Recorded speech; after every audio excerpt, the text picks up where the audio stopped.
Good morning, DJ and PK. It's 97.5, the KSL Sports Zone. Welcome in on a Monday morning. Real Salt Lake still looking for that first win since the World Cup, but they do come home from St. Louis with a point, a place they've never lost.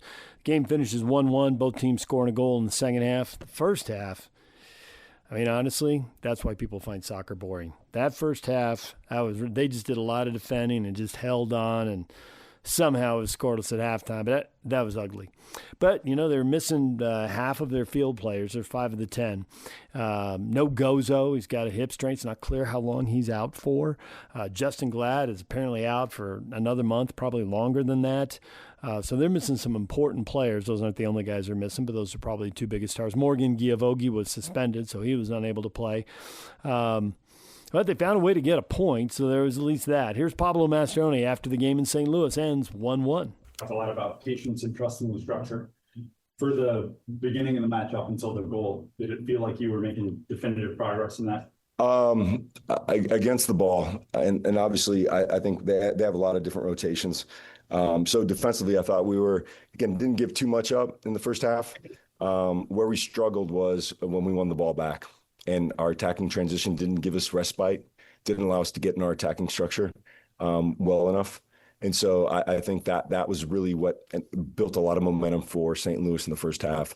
In the second half, there were some good spells of possession, creating some good chances on goal. And obviously we nicked the goal. So, to be up 1-0 here, I think showed a lot of patience from the guys defensively, and then waiting for that opportunity. And Serge took it really, really well, and I think Saba coming into the game really helped that perspective. But yeah, again, I think, I've come on here, against LAFC and I said, listen, we played great. At the end of the day, we didn't get a result, right? And so I think the most important thing for this group in this stretch of games is to come away with something. It looked like we were going to maybe nick 3, and it wasn't the prettiest game. But it was a different group that I saw today. It was a group that was willing to suffer without the ball. And I think that speaks volumes of our growth as a team, where oftentimes you had 3 guys standing up front waiting for the ball. Everyone committed, from the guys up front to the guys in the back and Hoffa to defending our goal. And so I think, obviously, we don't want every game to look like this. But there's going to be moments in every game that is going to feel like this. And we've got to be willing to stick together in those moments to defend against great teams in this league. You said it there that the team looked comfortable and willing to suffer. Mm-hmm. And especially in that first 70 minutes, one of the things that we have also been talking about was people going rogue on the press. Mm-hmm. Was this the most cohesive you've seen your press in the way you want it? Yeah. I mean, I think I think obviously we'd like to be a little bit more aggressive. And sometimes when you talk about being more patient to press, oftentimes the psyche says, okay, we're just going to sit in a block. Right. And we're not going to run out. And so I think there's moments where we can be more aggressive, and there's moments where we're a bit too passive. But anytime you try to implement something new, there's always going to be a change one way or the other. And today was a bit passive. But again, I thought for the most part, the guys did a great job of, denying central penetration with a team that thrives on it. We defended the pieces the best we have all year. We gave up a lot of, corners and wide free kicks, and the guys did that, and that's been a big focus. So when I think big picture, I think today the takeaways are a team that's willing to come together when the game is tough and not just expect 7 guys back there to do the job. And then the other part too is defending set pieces, real clarity in how we want to do it, and a real commitment from the guys to get it done. Interesting. I hate to ask this, but then does this feel like a point gained or 3 draw? Well, again, it's football, we had again, from a game plan perspective, 70 minutes in, being up 1-0 is the ideal tactical scheme, the ideal, situation. But like I told the guys, when you want to be brave, you're going to make mistakes. And so that's a part of the game. So I think it's a good opportunity to really, reflect on these 3 games. And one, obviously, in LAFC, we had 80% of the ball and we had 30 shots and we lost 3-1. Tonight we had 35% possession and we got a point. And so the game is not about always playing the way you want. There's an opponent that is riding a lot of momentum. We're away from home. And so when you factor all these things in, like I said, the positives from this game is a group that was willing to suffer when we weren't at our best with the ball, and the set piece defending, which is something that we've been really harping on as a group, and the guys came up trumps tonight. Last one for me. Can you give us any update on Griff? Yeah, Griff fractured his fifth metatarsal. So it looks like it's more than likely going to have surgery to repair it. They'll do an exam, but poor kid. Yeah. Is he going to be able to fly with that? That's a great question. Sorry, that's now you're getting real medical. yeah. Thanks. Sir. Yeah. BJ, go ahead. Pablo, there were a lot of players who got either a first look or a rare look or a first start. Some of the guys, you don't normally get those roles. What did you think about the way they performed? Yeah, DJ, it was always going to be tough. I think not having Gozo against a team that plays man-to-man, missed his speed up top. And, Morgan, not having him, who's a guy that I think can actually hold the ball up in very difficult situations to bring the midfield into the game. So it was always going to be a tough slog. And what I liked, Linebacker, you were throwing him in the deep end a little bit. Obviously we'd like to bring him in and give him minutes when the game's a bit tired, but I thought he did a good job. And again, it was a game where we didn't have a lot of control, so but he grafted and he fought and he competed, and I think that's a great takeaway from his performance. I thought Zach Booth was excellent on both sides of the ball. He continues to impress in that position where he's a real attacking threat, but also disciplined defensively.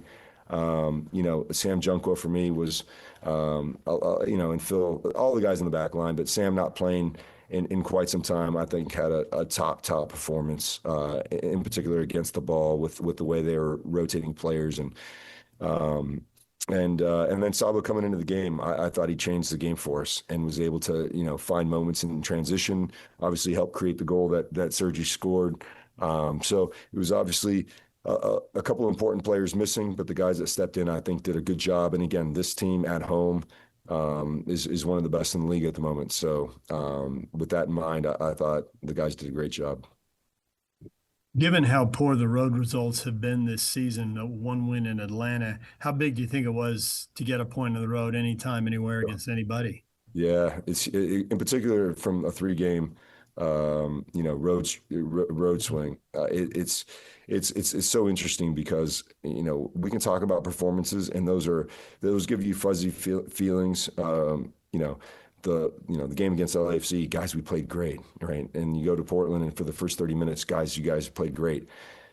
At some point, that doesn't matter anymore, and you need to see fruits of your labor. And that's why I think the suffering tonight says a lot about the character of the guys on the team. And we don't want the games to look like this, but tonight the game demanded it, and the guys stepped up. And this point is more than one. It's probably 2.5, 3. From a psyche perspective, it's critical to get results, to continue momentum and building for the second part of the season. Looking ahead to League's Cup, the games are coming fast and furious. How many of the guys are built to play this, and how much deeper do you have to go on the roster? Yeah, we're gonna have to go deep, DJ. Obviously now with Griff out, it's gonna really put you look at Noel, and he's running on fumes after the last 3 games. He's been covering a ton of ground. Steiny, we were trying to preserve him as long as we could, but he came in and did a great job. And so it's gonna be a balance because we want to put a great group out there. But the truth is, these guys are, we also have to be cognizant of the fact that there's an injury risk to all these players. And so I think my challenge is how do we sprinkle in guys that maybe haven't played a whole lot and protect them with experience on either side or in front and behind them to make sure that we have a competitive team. But I think this is always the difficult with these tournaments midseason. Especially at this point in the season where the guys have logged a lot of minutes. So, and again, Serge, I didn't want him to go as long as he did. But again, we're trying to win. We're trying to win the game, and so it's a balancing act. We're going to meet with the performance crew on the flight home and make sure that we put everyone in the best position, cognizant of the injury risk, and as well, how can we put our best group out in the field to beat a very good Mexican side. Is Gozo going to be ready to go for the next game, or is this a little longer? That's a great question. That question is yet to be answered. And I don't have an answer for you. We'll see how he is when we get back tomorrow. The expectation is that he trains, or not trains, but does a bit of rehab off to the side, and then it's we'll go from there. But yeah, we'll get Morgan back. That's positive. But now I think we're gonna have to find some depth in the middle midfield. Zach did a great job out wide. Dom can spell him. So there's a lot of moving pieces, but I think we have a group that can compete in this. And I think the magic's going to be in trying to make sure we protect those players that are going to be new into the group or haven't played or who's played limited minutes. Did you see enough from Linebacker to go back to him? Again, I don't think it was a fair game to assess what he can bring, because the game was chaotic. And if you look at that first half with the ball, there wasn't too many performances that were really good, because in these kind of games, when you're sitting in a block, the most important pass is the first one after transition. And if you can play a first ball forward, you break their press. What they did a good job of is when we won the ball, because we were defending a lot, if you go sideways or backwards, you invite their press. If we can find a forward pass, set it to a free man, and open the ball up, now they're starting to question their repress, and now we have a little bit more of the ball. But it just felt like every time we got out, we just kind of gave it right back to them. So from that perspective, Lineker's a very good player. He's a really good box player, and we just didn't have enough actions to assess him from an attacking perspective. But like I said, I think his grit and the way he competed was top.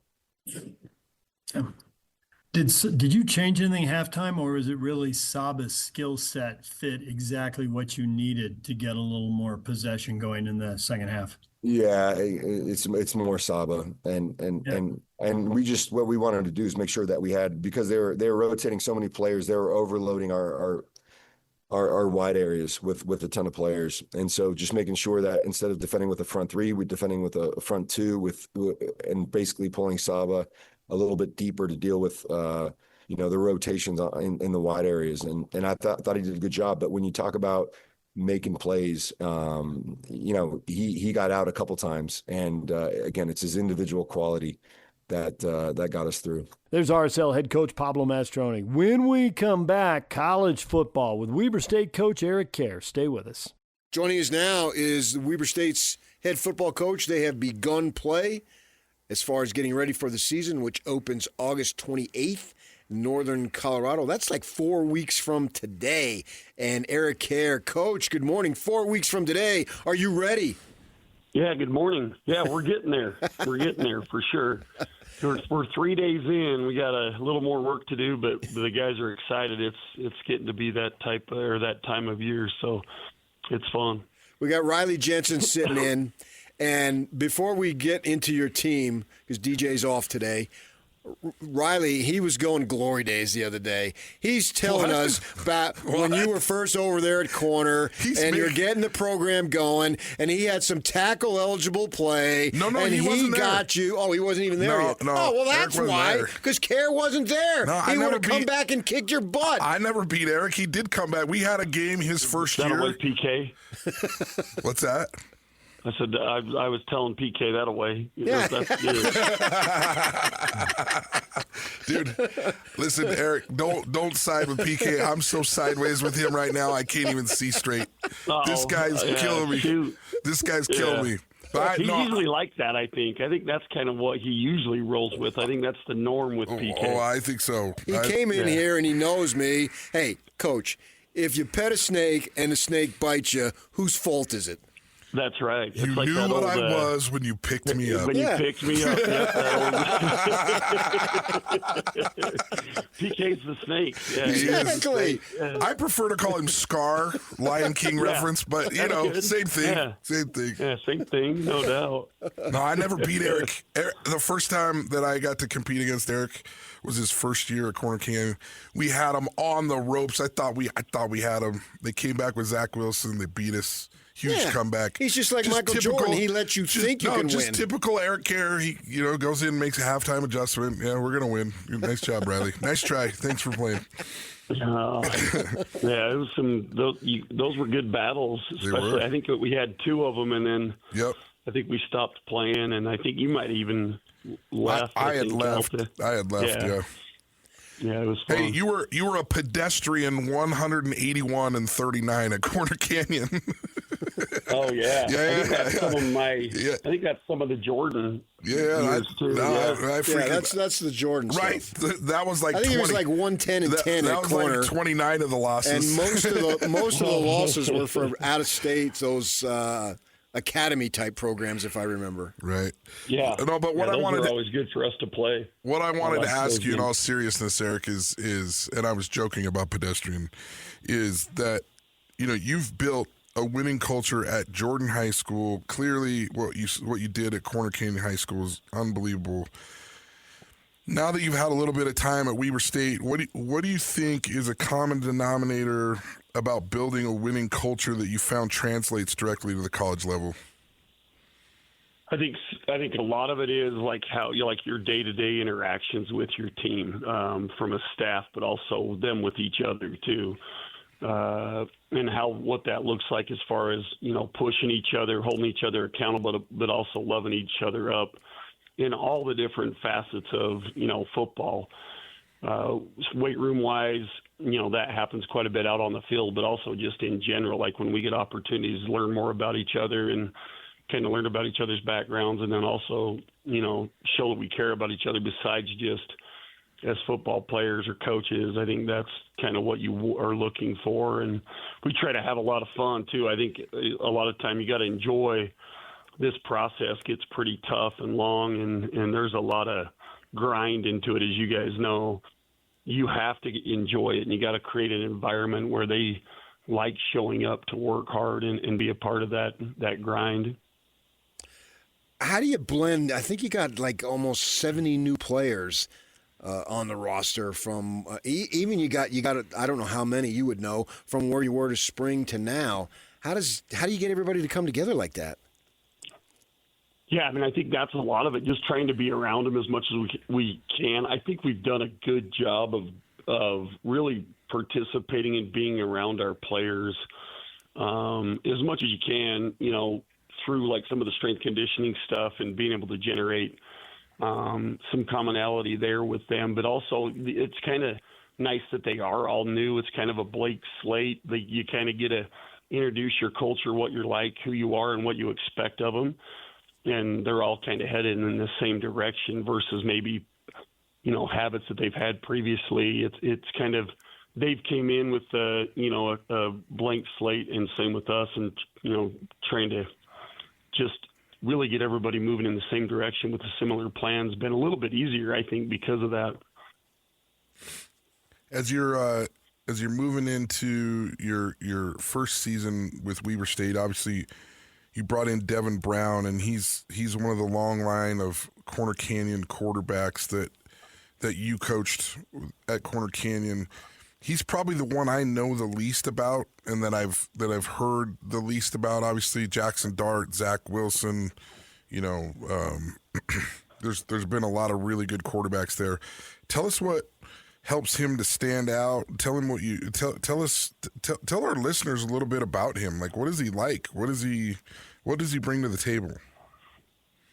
He does a good job of like taking a business-like approach to that position, and he has a lot of fun. Like he's messing with our guys. Like he told Tate, one of our receivers, who's my son, that he looks like a Pez dispenser with his helmet on yesterday, which was pretty funny. I know you like that one. And his helmet's all big. It was funny. I was dying. But just stuff like he's good with that stuff too, like just being one of the guys also and blending in with them, but also when he goes into meetings and all that kind of stuff, he's all business and he's a high achiever. You know, he holds himself to a high standard as most quarterbacks do, and sometimes that can be his own worst enemy. It's a good thing too, but you know, sometimes just getting him to relax and play and not be too tough on himself with some of the things that we're doing. He's extremely gifted, especially arm talent wise. He's got a super strong arm, can make all the throws, and has played at a high level at different places. So he brings that experience into it as well. River State coach Eric Kjar. Around. Excuse me, River State coach Eric Kjar joining us. So he's a fifth-year senior, I believe, if I remember correctly, just doing the math. And then you got somebody like on the back end, on defense, Trevian Tribble, who's also a fifth-year senior. Are those some of the guys that you're looking forward to develop leadership? Because we know how important team-led leadership teams are. Yeah, for sure. Trib's done a great job this offseason. Being a part of our leadership council, but then also, you know, just setting the example and working hard and encouraging guys and doing even just little things, cleaning up, you know, after we eat team meals, you know, if something gets overlooked or pushing in chairs and thanking people that help us, like he's just special that way. And he's done a great job, and the way he's handled it and conducts himself around our guys has been really special and really what leadership's about. And he continues to emerge there, which has been great by Trib. You know, you said that he's really good with the guys. He's making fun of Tate. Did Tate and Noah make fun of him for wearing number 33? I mean, what's going on in the state of Utah? We got a number 47 quarterback. We got a number 33 quarterback. Do they tease him about that at least? So they do. I mean, and some other stuff that I can't even talk about on here. It gets because Tate's known him for a long time. Noah doesn't know him as good, but Tate played with him when he was at corner, so it's funny. Yeah, no. But the 33 comes from I think he was a linebacker before he ever played quarterback These guys are killing me. These guys are killing me. I can't remember. Was it Sammy Baugh? It's an old school. I think Sammy Baugh might have been 33. Yeah, and I think that's why he just kind of Sammy Baugh was a quarterback too. I'll just hang on to it. So, because his dad's pretty well versed in history of just football in general, and I'm sure he knew that. So Devin's I'll just keep it. Yeah, Sammy Baugh. I just looked it up, number 33. Oh, nice, nice call. Yep. Yeah. When you were at the high school level, a lot of the teams you played, and you played them repeatedly, and you knew a lot of the personnel and all that. Now you got a new coaching staff, and, I mean, you've never played Northern Colorado, Southern Utah, and then in Colorado, your first 3 games on the road, by the way, in Greeley. You make 2 trips to Colorado right off the bat, Greeley on the 28th of August, then down to Cedar the next week, and then over to Boulder to play the Buffaloes. How have you been able to try to get up to speed with your opponents? Is that something you'll get to when the games start? Yeah, and a lot of that we did in the summer too. We spent some time just prepping in general, not getting down to it, but doing some film study and some tagging, clips and plays, and just getting a good understanding of kind of what's coming up ahead of us. It's pretty easy to get film on about anybody today. That's why I always laugh that everybody thinks there's a bunch of secrets in football. But yeah.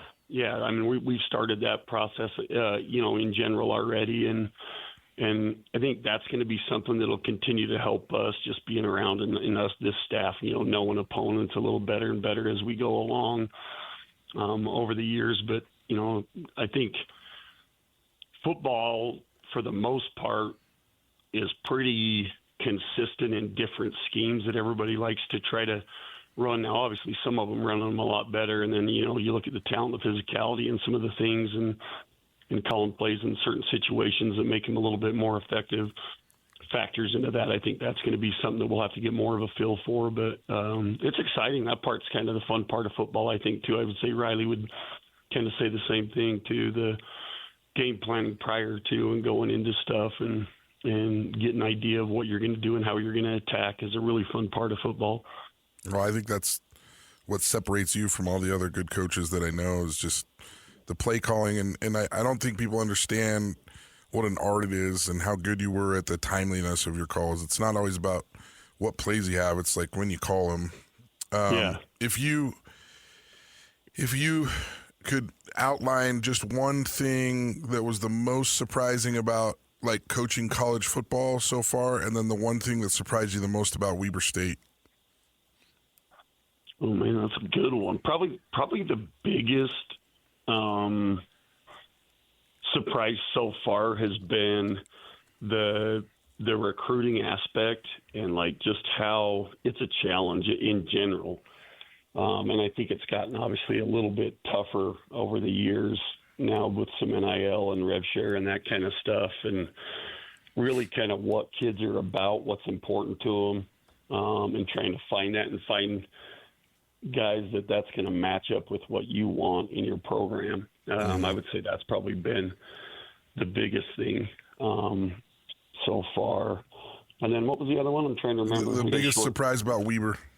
About Weber State itself. Yeah, the thing I love about Weber is just, I think the community up here in general, not only just on campus with the, professors and administrators and staff, they're just awesome and welcoming and super kind. And that's maybe because I haven't, coached any games yet and lost games or anything yet. So maybe that's a little bit why they're kind of nice. But even the community up here in Ogden has been great, super welcoming and just all about trying to help and get things going in the right direction. It's been pretty amazing and great support up here all the way across the board. So that's been really, really, refreshing to come in and have that environment.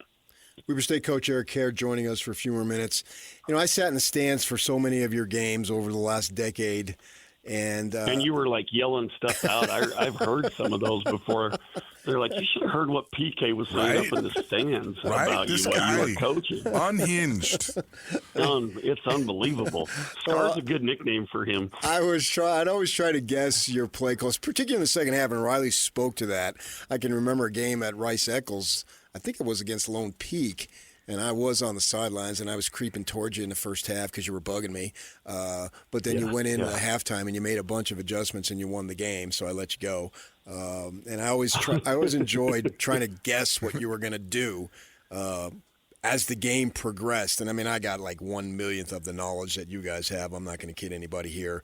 But it was always fun to try to see especially at Rice Eccles, where sometimes I'd go up in a press box where you can see even better, and to see try to get in your mind to see what you were thinking. And there was one time you guys were, I don't want to name the school because I don't want to embarrass them, but you're kicking the crap out of them with this halftime hadn't even evolved, and you got the ball like with 2+ minutes to go, and it was clear and it was early in the season too, and you were trying to work a 2-minute offense. And one of your guys, you threw a pass wherever on the side, and instead of going out, he cuts in. And you call timeout, and you lay into the guys that... Eric did? Oh, yeah. I've never seen that. That's rare. That's rare. You lay into the guys. We're running a 2-minute drill, and those 3 yards, they're not as important as you getting out of bounds and preserving the timeouts, right? And so you tell them that. And then I think it was maybe the next play, maybe it was a play or two after. Another kid does the exact same thing, and you call a timeout again, and I thought your head was going to explode at that point, man. Your face got red. I was worried. I had my finger on the phone. I had already dialed 911, and I hadn't hit the third one yet. Especially as I get in age, that's dangerous. That's dangerous. And so you lit into the guys, and they all responded. They look at you like the ultimate figure, right? Because you're that much older than these high school kids, and you had them completely captivated.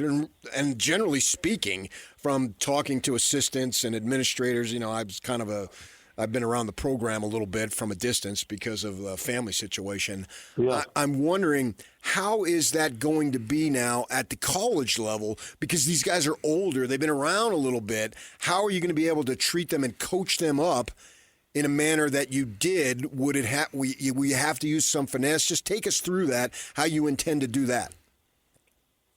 I think a lot of it is just being yourself sometimes too. And I think, handling that, I've been told by players that I've gotten softer as I've gotten older. I don't I don't see it quite as much that I have, but like I'll have former players come back and they're like, man, if I would have done that, like just like, and that's not even up here. That was like at Corner Canyon. But I think there always is like a standard that you want to approach of what you expect with your players. And sometimes I think holding them to that can look a little bit differently, for one situation versus another. And I'm not saying even the player, but like, having them understanding that and making sure you reinforce that, continually without missing those opportunities, I think is really what matters. And we'll continue to do that here.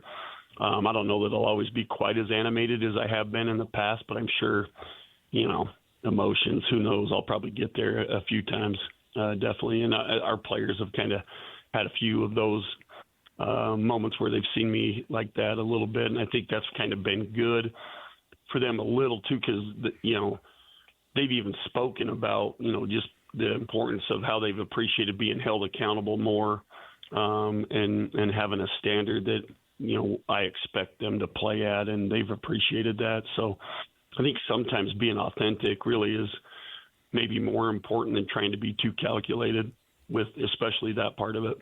All right. Well, hey, we appreciate you giving us time this morning. I know you got to get out to the practice field. 4 weeks to go, man. Greeley, Colorado. Excited. Heck yeah. Yeah, we'll be following it. Good luck, Coach. Riley, keep an eye on him, man. Dude. Good luck. Dude, I'm so glad I'm done this week. I'm done. Oh, my. Man, DJ's leaving you hanging. I'll see you next week.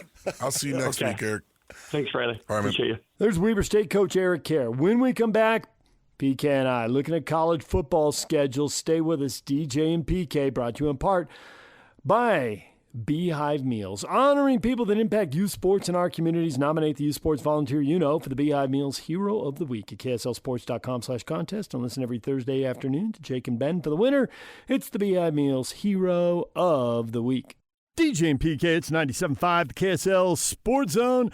College football on the horizon. PK, you're going to let me – I can't believe you want to do this. It's one of my favorite things. You're letting me play. You're welcome. Here's all the Tonka trucks in a big sandbox. Let's go. I mean, I'm a magnanimous guy. You I don't really I don't are. even know what that word means. We're talking schedules. I think you do. We're talking schedules. What are they looking at? PK wants to circle some big games. You are the rare guy. You will plan out your day. Your Saturday is planned out on Tuesday or Wednesday. This is when the team. So you have these 6-day windows now. So like sometimes it's Monday before you or Sunday before you find out when you're actually going to play. All right, I'm going to the gym here because I got to watch this game at that time and then this game at that time. Yeah. We got the Utes and the Cougars schedules. You want to go through here big games because I don't want to say it's Mountain West-ish, but there's definitely haves and have-nots. And in the Mountain West in the latter days, it was just BYU, Utah, and TCU. It's not that. But there are a lot of games that don't look like they measure up. There are a lot of games that looks like the Utes and Cougars are going to win. But there's some big ones that can be circled. We're not at the point where it's a 2 or 3 game season, which is what it was back in the day. I think that We had 4, 5, or 6 game seasons. The though. first game, it seems to me that can be a little bit of an inclination of how the season goes. Right, they played Portland State last year in the first game. They beat them 69-0. Well, we remember when they played Portland a while back in that 4-9 season, and they struggled like crazy. Oh, yeah. I think Dillingham's first game was against Southern Utah at ASU, and it took a lot to beat Southern Utah. Well, they sucked that year. Right. They only won 2 more games. So even though you're going to win that game, I do Style think points matter, right? I think it doesn't. It matters in terms of how we're going to judge this team. You should blow out Utah Tech. Well, it sets our expectations. Yeah. If you go out there and you win by 6, 7, 8 touchdowns, whatever, depending on when you decide to put the backups in. But if it looks easy, then you think, okay, they got a good team. We know what to expect. Yeah. And if it looks like heavy lifting and it's a 2-score game in the middle of the fourth quarter. And the coaches know it. The kids know it. Yeah. Fans are Right. feeling uneasy in the stands. So I suspect they'll beat Utah Tech and beat them. So you don't want to sound. establish Utah Tech as a big game just because it's No, going to but set the it is a tone? little. It's not a complete It's blow more off a either. telltale game. It can be, yes. But obviously, the September 12th, I've been talking about it for weeks, and I'm really looking forward to being in that Arizona's a stadium. big game. It's huge. They won a lot of games last year, and they got their QB back. You want and to, their as coach. far as a tone setter in the conference, That's gigantic because you can't let the Cats come in here and get a road victory against a team that most folks are picking to make the conference final. First or second, doesn't really matter. So that's a huge game. And talking to Fafita down in Dallas a couple weeks back, he's saying, man, we got that game circled because we let that thing slip away last year. There's no way we should have lost that game, blah, blah, blah. And he did say, hey, but they earned it. And so Fafita's got a bunch of family that live up here and all that. He's going to be on his game right off the bat. So I definitely have that gigantic. If we're looking for top 5 games out of the schedule, I definitely have that Arizona Conference Opener Week 2 as a top 5 game without question. The thing I like about BYU's schedule here is that the games I've identified as the top 5 games, they don't have back-to-back. They don't have back-to-back road games. They have back-to-back road games, but they don't fall in back-to-back weeks. They get a bye week between CSU and TCU weeks 3 and 4, and I would identify that game at TCU. TCU's gigantic. Absolutely believe that. TCU is always going to be one of these teams. Sometimes they're going to be great, but they're going to be dangerous. Sonny Dykes is a brilliant offensive mind, and that game, that's a huge game. I mean, they go to Colorado State for some reason I don't understand, but obviously that's not a conference game. Because that's the recipe. The recipe is you play a Big Sky team, you play a Mountain West, but you or don't play a Pac-12 Mountain team. West away. Oh, yeah. Well, a lot of those are like no money games. It's got to be home and home. So why CSU? Find somewhere you recruit, or I don't know. I don't understand why you would play that game there. Play them here all you want, but not there. But then TCU, that's really, really big. Absolutely. That deserves on that list. BYU's games, to me, fall every other game. It's 2, 4, 6, 8. Don't go. We appreciate I knew you'd do that. Don't do that. No, it's 2, 4, 6, 8, 9 are their 5 big games. Arizona, game 2, big game. At TCU, game 4, big game. TCU is their best road trip because although Utah's a road game, I don't think of it as a road trip. You're just getting on a bus and going 45 minutes. It's not a traditional road game. Yeah. Notre Dame, game 6, obviously massive. I mean, that's the best non-conference game in the entire Big 12 conference right there. ASU on Halloween. I'm torn about spooky. I'm torn about that game. I'm putting in the top 5. Obviously, Utah, November 7. I think those are my 5 games. And if I'm going to swap them out, if I'm wrong, ASU at home October 31, maybe that should be out. And at Kansas on the 21st should be in. You know, ASU has a lot of people to replace, as you pointed out. And if it doesn't quite come together, I don't like ASU having to be at Texas A&M and then go overseas week 3. You know, if they get off to a bad start, if it's not clicking and they get buried, I could see that's the scenario where the season gets away. Sure. I also think Dillingham's a good coach, and they'll ride that out. And, you know, that maybe they could be playing good ball by then. I know, yeah. That's why I'm putting it in as a top 5 game. I don't see how you can debate Notre Dame and Utah. Those are the 2 biggest games. And we both agreed on Arizona and TCU. I'm surprised you hadn't gone your travel to time zone thing because I think UCF is very dangerous. I can see that. I also... And there's a letdown after that is exactly, you took the words right out of my mouth. The thing about the UCF game is the letdown. I just don't know if they have the talent to do it. They've really been struggling. If you remember the Utes, when they're struggling at quarterback, they've had the multiple QB injuries, and they've lost 7 games in a row. The Utes still went there and won, and UCF was just such a mess. But traveling 2 time zones, the week after most of the game with Notre Dame, if UCF, you know, under theory, gives somebody time to build it up. Well, they got Barnett coming in, the James Madison transfer, with all sorts of experience. And so that is something to be worried about. I think UCF, to me, is a little like the Devils in terms of they're going to seem to always have skill players, guys who can make plays. You know, are they good enough in the interior remains to be seen. But a lot of folks, when you ask, who's a sleeper team down in Dallas, they're talking about UCF. You know, they didn't finish well. I mean, they started with 3 wins, and they only won 5. And the conference win, one of them was a 3-pointer over Oklahoma State. who's terrible. And so they lost 4 of their last 5 with only a 3-point win at home against Oklahoma State. And then BYU came out here and hammered it pretty good. But they're going to have a ton of transfers. And you're traveling across the country. And Frost is in his second year, and maybe that's a lot I think different he's than his fourth. Is it really? Scott Frost? Scott Frost, because Gus Malzahn was there. Frost. See, I think with Frost in his fourth, are they counting that he did 2 and now he's back for 2? See, I think that's why they're calling it his fourth. Because Malzahn was there when they came into the Big 12, unless I'm up in the night. But I think he was there both before and after that. I thought Malzahn did 4 years. Frost is in his 4th year, but only his 2nd consecutively. Right. This is, yeah. So I think as far as building the roster, the reason I didn't put that as a top 5 game is they just have not measured up. They've had good teams there, but they have not measured up in the Big 12 era. You're big on, well, first off, they haven't had a winning season. They've only been bowl eligible once. They finished 6-7 when they lost the bowl game. And their league record has been 3-6, 2-7, 2-7. Yeah. So that's why I left it out of the top 5. But, I mean, it's traveling across the I country. got you on the travel, and I got you on the letdown after Notre Dame. And those are real things. And if he has brought in more trouble or more talent, they could cause some trouble. I get it. Yeah. I'm also with you on the line of scrimmage. If BYU is as good at the line of scrimmage as we're being led to believe, that does help avoid the upsets because they can just win that wear game. you out. And that's why I went to, because as you're always looking at, it's the week before Utah. Are you looking past it? How much hype is there for the BYU Utah game? I would agree with you. But Kansas, super late in the year. Who's healthy? You're traveling in that game. It's over there, yeah. Right. So that's why, if I'm wrong about ASU, it's Kansas. Okay. All right. Now to the Utes. I have a different problem with the Utes schedule here.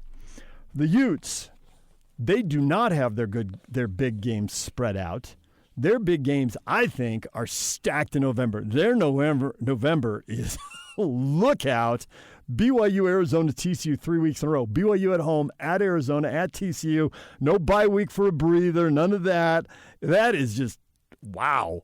So to me, those 3, especially because they come one right after another, those are the 3 toughest games. And when I was trying to figure out, okay, the other top 5, I defaulted to Houston at home October 24th, mostly because we got to have 5 games if we're going to say the 5 I think they got games. this. Yeah. The 5th one's hard to – and the thing about it is a lot of these teams have been down, so who's really hitting the transfer portal, and we're just not dialed in enough to know, right? Maybe it's Arkansas or Kansas at home. Maybe it's going to Iowa State, but they lost so many guys with a coaching transition. Is it at Cincinnati on Halloween? Is that spooky? What's the 5th one? What do you got? West Virginia letdown just because you're beat up the home game on Friday on a short week? I think you got to go with the Vandals. You do not. You're not going to Idaho. You want to go Utah State? The emotion in the game, and they're all sorts of fired up. No. I don't know where you're going. I've listed everybody, PK. I didn't say Colorado. The Big 12 title game.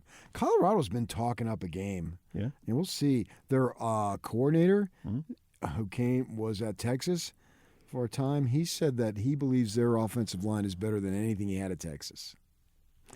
And Dion saying, we've got all the parts, now we're going to show you. Now, I don't know if it's bravado or what. They do get a lot of new players again. But they had some talent like that Seton, that big offensive lineman who was a 5-star, went down to LSU. Receivers, the Devils plucked their best receiver out, and they're hoping it's a Jordan Tyson thing because Tyson had transferred from Colorado. So they lost some talent too. I think Colorado will be better. But I'm not so sure that they're going to be bowl eligible. Okay. So you agree with I can't go You there. agree with me on the big 3 Could be wrong. November 7, 14, and 21. Home to BYU, at Arizona, at TCU. Those are definitely top 5 games for the Utes. Do you agree? Now, I think I'm higher on Houston than you, but I think Houston's got to be game 4 as we sit here Well, right if you now. look at it in relative to these games, yeah. Houston's 4. And who's 5? I'd go Kansas right now. Okay. But West Virginia, I want to see what Rich Rod does too. Kansas was a good game at Kansas last year. I mean, the Utes won it. They broke it open late, I think. Yeah. It was a good game. Yeah. So that could be it. They build on it, sure. But they have an easier schedule and a more favorable schedule, The except front for end. November. Yeah, November. That's got to rank. I haven't doped out everybody's November schedule, but that 3-game run, I should say. Okay. 7, 14, 21. Give me a percentage chance that the Utes start 6-0. I mean, anything can happen in any one game. I would say high 60s. Okay. I think they should. I see no reason why they don't. And by that time, they roll into November thinking they're all that. 4 of the first 5 are at home. Yeah. And then at Colorado is Game 6. So 6-0 when Houston comes to town? I would think so. Yeah. Man, Cincinnati is Can't guarantee game it. 8. And Cincinnati, I don't know how good they're going to be, but they ought to be up. They got humiliated by Utah. I don't know how many guys they have back. I shouldn't even say that with the transfer portal. How many guys? But the guys who were there last year for that, it's like, I know you're not big on payback games, but PK. Well, that was a beatdown. That was a thumping. Oh, yeah, that's why Utah had a very good team. Now, they'll also have a lot of new guys who don't know anything about it and don't care.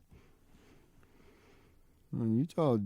So what are the odds if it's high 60s, which I could see? Totally agree. 6. I mean, anything can happen in any one game, and you got injuries, so you can't get too carried away here. But on paper, they're going to be favored one week after another. Yeah. Oh, yeah. So what are the odds they're 8-0 for the BYU game? 8-0 going into November with a brand new coach. Yeah, Well, a new head coach. not totally brand new. Okay, he's in the program. I get it. But he's head coach for the first time. Yeah. And we have all these first-time head coaches saying, wow, it's different. Right, but I think the lack of big dogs that they play and the talent that they have should take care of any growing pains that Morgan Scalley needs to endure. And I don't know how many growing pains he needs to endure. We'll see. It is his first time. But, yeah, I would say probably, 65 because something could go wrong. The ball doesn't bounce. Every game doesn't turn out like it's supposed to. Yep, totally agree. And we haven't even begun to factor in injuries yet, and you never know. D-line, O-line, whatever. And they're going to have them. Everybody does. Yep. So with that in mind, I think there's a decent chance. At worst, 2 losses. I would probably go 1 just for the sake of things happen. Randomness, but undefeated for the first 2 months is not out of the realm, and it sets up an incredible game at home against BYU on the 7th. I would be stunned and hugely impressed if BYU goes into that game undefeated. DJ and PK, it's 97.5, the KSL Sports Zone. When we come back, what is trending? The headlines are next. Order for Jennifer C. Is this my double shot, double cream, double froth, double pump, double whip, double sleeve? Yeah. Can you handle that much caffeine? Did you know Discover automatically doubles all the cash back you've earned at the end of your first year? Oh, really? That's great. Seriously, did you know Discover automatically doubles all the cash back you've earned at the end of your first year? Yeah, you just said that. Did you say I just said that? Yeah, I'm cutting you off. I can't have any more? Why not? You earn, we match. Discover Cashback Match. See terms at discover.com/creditcard. It's time to get your morning started with the news you need to know. News update. This is what's trending with DJ and PK. Hashtag NFL. So, Jerry, you're the owner of one of the biggest global brands there is. You're also a huge fan on top of everything else. So I'm wondering, when things don't go exactly the way you want them to, how does that stick with you if you don't get it done on a Sunday? Are you able to kind of wash it away and say, well, get ready for the next day? Or are you like the rest of us fans? You're like, this stinks. No, I'll tell you what, I can get lower than a crippled cricket's ass. Okay, but I have to get it back up again. Okay. He did not say that. No, seriously. But get ready for Jerry Jones quotes. It's football season. It's August, so everybody want to talk to Jerry, and he will give us homespun humor, PK. I thought you'd be excited. Jadeveon Clowney returning to Houston, signed a contract with the Texans. He was the number 1 overall pick of the Texans back in 2014, played there till 2018. He's been around the league, and now he's going back. Does he have anything left in the tank? Houston's defense was really good last year. Can they get the offense going? Rams defensive end Myles Garrett missed his 3rd straight practice due to soreness in his lower body. Head coach Sean McVay said the team is being cautious early in camp, so they'll have him sit out. Not a big deal. Nothing to see here. Very high expectations for Myles Garrett and the Rams defense. Saints wide receiver Julian Polk opted to retire less than a week into training camp. The 24-year-old former second-round pick of the Patriots had been traded to New Orleans last summer, never played for the Saints, as he's already on season-ending reserve due to a shoulder injury. So he is stepping away from the game. DJ and PK. Hashtag college football. The class-wide ruling from a judge in Colorado granting all 2022 class athletes 5th year of eligibility clarified a ruling yesterday, saying the ruling does not include football players who signed pro contracts this summer and then had a change of heart. The ruling also indicates there will not be a transfer portal for athletes to look at other programs unless they previously entered the portal during the open window. And why would they have done that? They weren't going to have a year of eligibility anyway. So, some limitations. Some freshmen and sophomores getting squeezed there, PK. If all those 5th years are going to be eligible. Opportunity for one person is lack of opportunity for another, but on to the 5th year. That's interesting in what's going on in the world. I'm going to remember you said that. Yeah. The Big Ten and SEC agreed over the weekend to support the Protect College Sports Act after they had a wild week of negotiations, and they got the bill on path to be voted on in the Senate this week before they go to a month-long summer break starting on Friday. So, Big Ten and SEC getting what they want, or at least getting enough of what they want to get on board. A 5-time All-Pro wide receiver DeAndre Hopkins is joining Georgia Tech staff as an assistant wide receivers coach while he continues to keep his option to play in the NFL Open. He said he is not yet officially retired. So keep your eye on him for whatever good team has some injuries and needs somebody midseason. Not a bad team, though? No, they tend to play young guys and not invest, but yeah. DJ and PK. Hashtag NBA. Feel like they're contenders? For sure. I mean, you don't think so? No, I'm just asking you. Last time they put 3 20-point scores on the team, they said it was unfair, which is the team I was on. Yeah. They got 4 25-point scores on this team. So, hell yeah, I think they're going to be a contender, man. They're going to be a great team to watch. That's Kevin Durant asked about the new-look 76ers now that LeBron James is there. Do they have the firepower to win an NBA title? He forgets nothing, PK. He remembers the criticism he got back in 2017 and 18 when they won titles. I don't talk NBA in August. Yeah. Victor Wembanyama gets a signature sneaker deal from Nike. It's got to be about a 0% surprise to that. DJ and PK. Hashtag Major League Baseball. Yeah, it's exciting. I'm excited. They got a good group. You hear everything across the way. I'm excited, though. The goal was always to win a World Series, for the city, for the organization. That took a chance on me. So, yeah, it's tough. I love all those guys in there. They're some of my best friends, and, yeah, it'll be tough for sure. The Dodgers trade for Tigers ace Tariq Skubal. Biggest trade ahead of the MLB deadline. They already had a lot of pitching. Now they have a lot more. They're the 2-time World Series champs. I guess now they don't need Ohtani in the rotation. They can move him to the pen or just leave him in the outfield. Leave him in the DH. I've been saying don't pitch him for Yep. years now. Yep. So no need for it. Got any hope for anybody else to take down the Sox just swept them and are 23-3. Is Boston their kryptonite? Is Milwaukee? There's some anticipation if Skubal went there that they'd have 2 guys at the top of the rotation who could beat the Dodgers. And while the Dodgers did win the last 2, it wasn't easy. They've had to battle in series in both those years. Well, as usual, I think you answered your own question. Yep. Dodgers send 3 prospects, but none of their top 5 prospects get to protect the top of their minor league system. Cubs acquire Toronto Blue Jays right-handed pitcher Kevin Gausman in exchange for 2 prospects. They needed another starter for the rotation as the Cubs lead the wild card. They're 6.5 behind the Brewers in division, but they lead the wild card hunt. So looking for a little help for the playoffs, assuming that they hold on to that spot with about 50 games to go. And the Yankees added slugger Luis Garcia Jr. from the Nationals in exchange for 4 right-handed pitching prospects. Garcia led the National League in slugging percentage before the trade. So,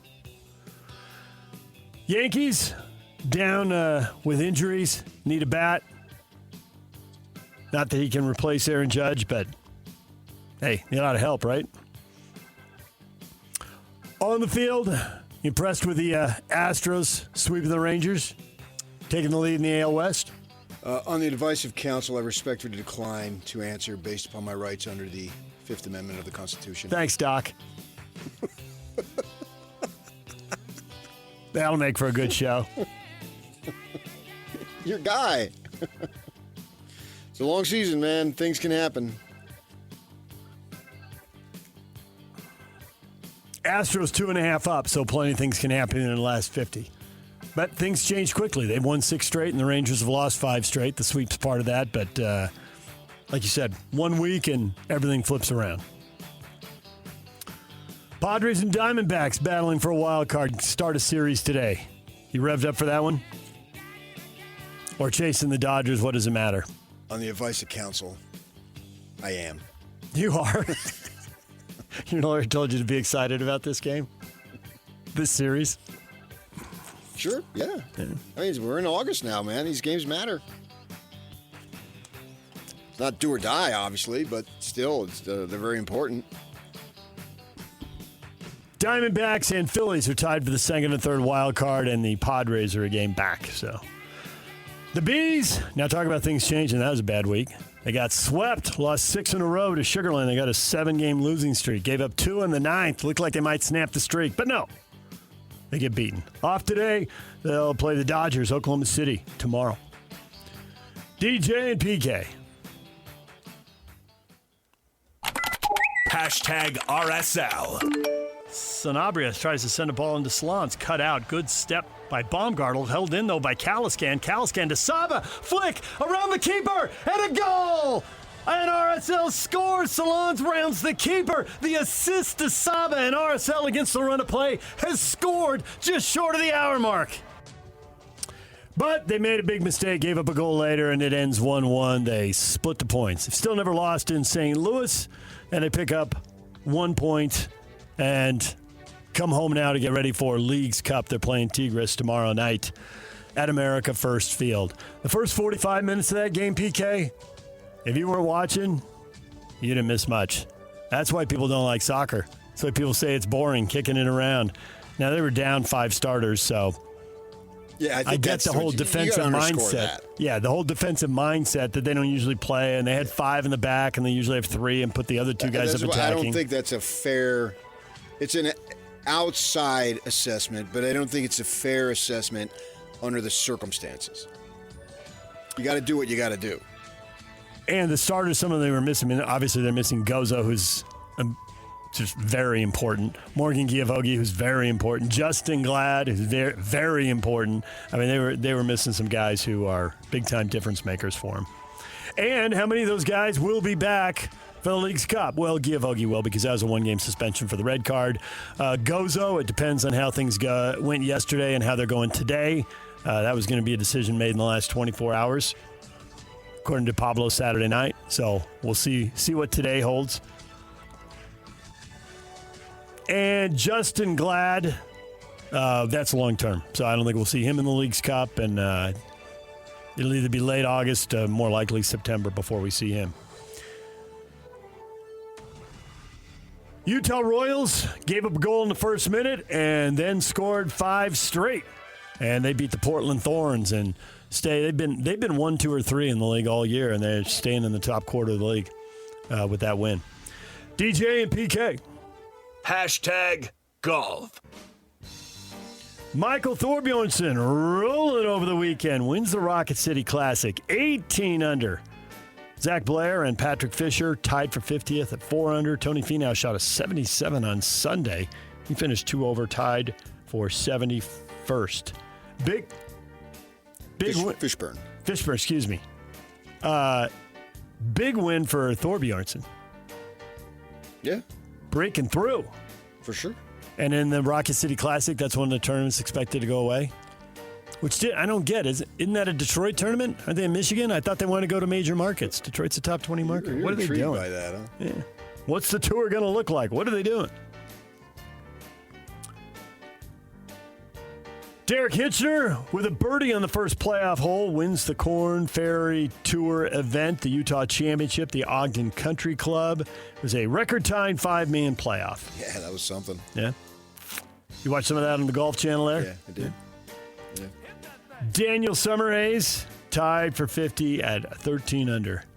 I mean, how good are those pros? Just everybody just seems like just 62, 64. Hey, if you're shooting 67, you're just giving up strokes to the field and out of the hunt. Birdies, birdies, birdies, and more birdies. That is what is trending. Brought to you by Shamrock Plumbing. There's no job too big or too small. Get the personal touch with Shamrock Plumbing.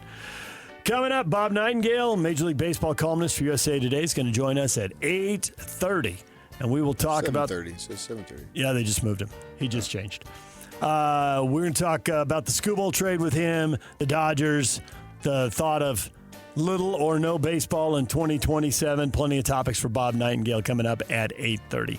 Also later this morning, Stevenson Sylvester, former Utah and NFL linebacker. DJ and PK, it's 97.5, the KSL Sports Zone. Stay with us.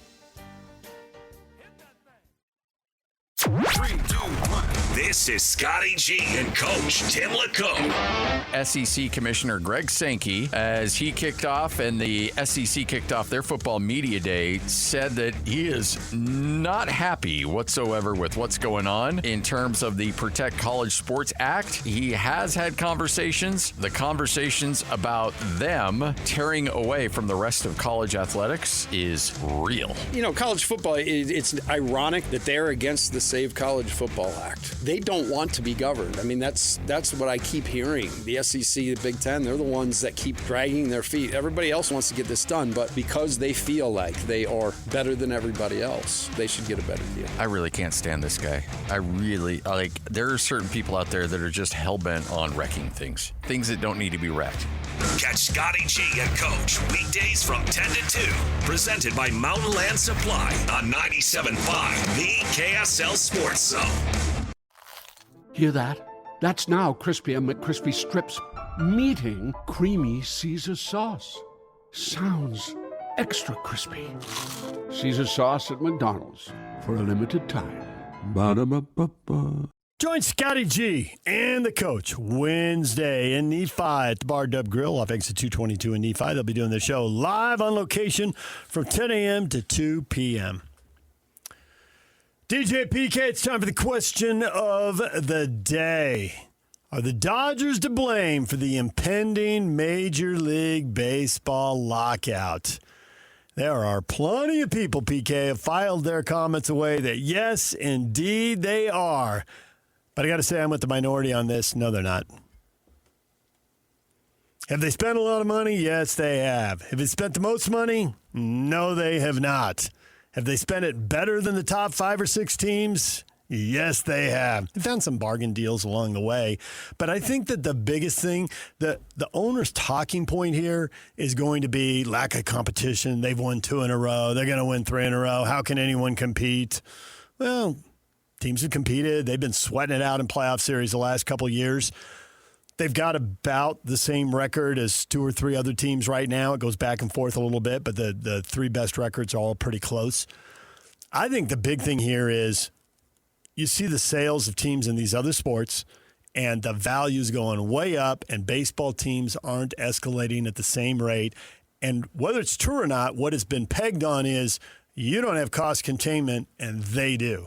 So the gazillionaires who want to buy into these sports are more likely to buy into basketball or to buy into football than they are baseball. And I think the baseball owners see that. I think that's primarily what's driving this. Now, that's not a great talking point for the owners. So the Dodgers are a much better talking point, and the Dodgers become the talking point. And there is enough truth in it that you can put that argument out there and get people going. But I don't think that's the primary thing. I think it's the value of the franchises. They've won like 12 out of the last 13 division titles. Yep, they have. It's not about the postseason because baseball will always be in that way. Once you get to that point, it becomes who gets a timely hit, who makes an incredible play, and money doesn't factor into it. It's you can't sell hope if you don't have the money to buy that hope. And you can say they spent their money wisely. Well, they got Edwin Diaz that they paid $40 million, and he's given up 8 runs in 9 innings. They have not spent their money. They have not spent their money perfectly. You're right. But the fact is, they have the money. They do. And the other teams, sure, they didn't spend their money wisely, but then they don't have the other money to make up for not spending the money wisely. That's part of the issue. There's a million things. There's no one thing. No, I totally buy it. I mean, I remember making that argument about the Yankees 20 years ago. Now it was a different era, but I can remember saying, well, the Padres signed a $10 million player, and if he gets hurt, they're done. Whereas if the Yankees sign a $10 million player, they sign another, and they sign another, and they sign another, and if one of them gets hurt, well, they just turn to the other 3. This Kyle Tucker has given him nothing. Blake Snell has been injured most of the time. Yep. Glasgow has been injured most of the time. Diaz literally is injured all the time. Well, it's no big deal. Their pitching injuries may end up sinking them. Again, to your point, playoffs, not regular season, but it may end up sinking them. And it'll always be the disparity. It won't be necessarily the result out on the field. It's the disparity that goes. Every team in the National League West is playing for the wild card. We had last week, Yak pulled a quote from the Iowa coach, and he had said for many years in football, the Big 10 was always playing for third place because for 20 years in the Rose Bowl, Michigan and Ohio State, yeah. And so NIL can change that to an extent, and he was making some elaborate point. So every team in the NL West, the most you're going to play for is the wild card. Because over the course of 162, that's the real test, not the course over 7. That's true, but I don't think the lockout's being driven by the 4 teams in the National League that have been looking up at the Dodgers for 12 of the last 13 years. That has been looking up at the Dodgers. Well, I just don't think that's true in the same way because for the other teams, it comes down to the postseason. Now, you could argue for the other teams, like one of the 6 playoff spots is gone, yeah, but it's one they can't get anyway. It's only 4 teams. No, it's not. It's the Angels. It's the Tigers. It's the Cubs. All these teams and it's the Japanese leagues. It's way more than 4 teams. It's a whole league full of teams that are looking up. They lose these guys because they can't afford them. They knew damn well, the Tigers knew damn well, there was no way. They were not going to keep So to say that it's just the other teams in the National League West is silly. It's not just the other teams in the National League West. Well, I brought up the 4 teams in the National League West because you said it's 12 of the last 13 division titles. Right. And so I started with them. And so you wanted to end with them, but it doesn't end with them. The Rockies have never come close to putting themselves in position to win anything. So we can have a salary cap, and the Rockies can still mess this up. And it is hard to sell hope, and yet the Padres have done it. They're drawing 40,000 plus, and because they're they not going to win the division. Right. For a wild card. For a wild card, they have hope. For a wild card, yeah. That's it. If that's your goal, get in the National League West, and you got a decent shot to get in there. Yeah, if the wild card is your goal, Padres are your team. All this stuff about the Dodgers is true, and we can go into more. You probably got more there. I think there is more. But nonetheless, I think the primary thing motivating these owners is increasing the value of their franchise. And that's why we're going to have a lockout. I think that's why it's going to go deep. The primary reason of the players is to increase their value. Duh. Yeah, but they're looking at, hey, are we going to take all this economic pain in 2027 and not open the gates and not get our national TV checks or whatever? And we'll see if they do or don't, if they can get it done before the World Series because they get most of their money for the playoffs.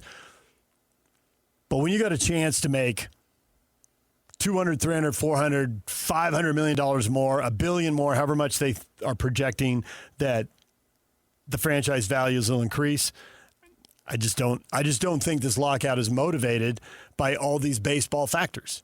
It's motivated by everything. I do. Yeah, I think it's mostly the cash. Everything is cash. Why wouldn't the players? Why wouldn't Bryce Harper say, "I'm getting $340 million. I'm good to go"? No, I want more. I want the next guy to get more. And then they feel like they have to carry the banner for the dead guys. Yeah. They're dead. Well, there's nothing to carry for Joe DiMaggio. He's dead. That's true. But there are some living guys who help them earn what they're earning. And I think for the players, that's a motivating factor. They don't want to be the ones who caved when other people stood up and helped them make this money. It's a political battle. We had it with COVID. If you lined up, whatever. I heard a guy say today on the WNBA, I could tell you whether you like Caitlin Clark or not, depending on who you voted for. That's it. They don't know anything about Caitlin Clark, but it's who you voted for and who they perceive she voted for. And it's the same thing here. Wait, you want that? I'm an ex-player? Listening to Earl Hershiser last night. I know what side he's going to come down on. We sat in a room when the NBA was having their lockout. And that's where it gets a little dicey because you got ex-players now who are being paid by NBA teams. And the president of the Jazz at the time, we're in the room. Who's paying your money? Well, we know where he's going to be aligned because he's an ex-player. He has to be. Nobody wants to cross the line. You have to be. And so all the players, they have to be. Whether they want to or not, they have to be. And all the owners over here, whether they want to or not, they have to be. It becomes political. The issues to a large degree, the public certainly doesn't care about it, but that's what it gets all muddied. You have to take this stance. Even if this stance is so freaking bizarre and you have gone so far over the top, you have to take it because I hate the other guy. That's the world in which we live in today. If anybody had been talking about that last game with Caitlin Clark, they would have been talking about why they lost, not who got the points and who got doubled and who got hand-checked. Who got the beat? They would have been talking about who gave up 108 points in a game. That's why you lost. But they don't. I know. It was 108 to 100. I'm like, you didn't lose the game. If you're a player, I already know what you think. If you're an ex-player, I already know what you think. If you hate the guy over here, I already know what you think. You don't have to tell me what you think. And that works across all aisles. And that's we get so line in the sand, and it has to be drawn, and I've got to be over here, and they're not going to play ball in 27. And then all of them are going to lose.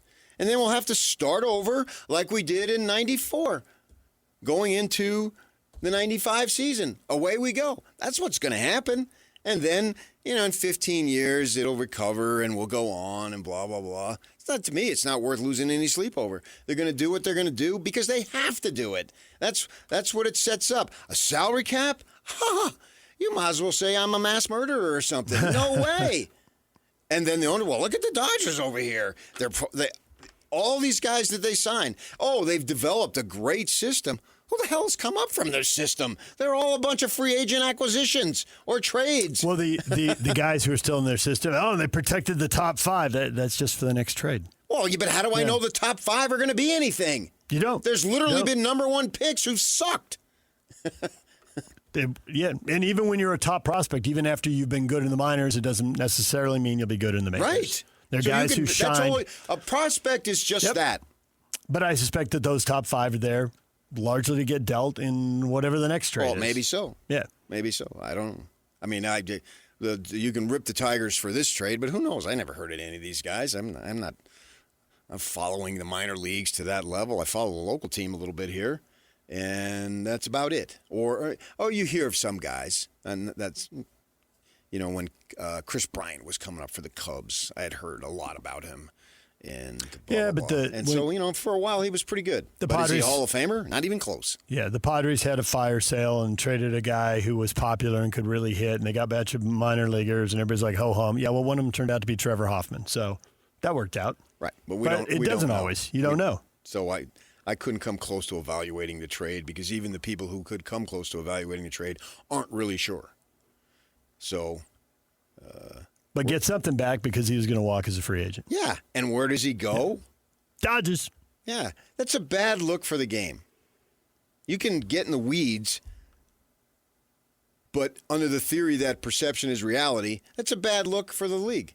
To have and this is what we thought all along. Like the Ohtani getting on a plane and going to Canada.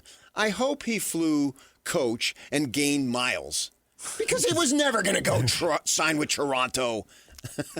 Dodgers, baby. Yeah. Stay in L.A. We all knew it. Yeah.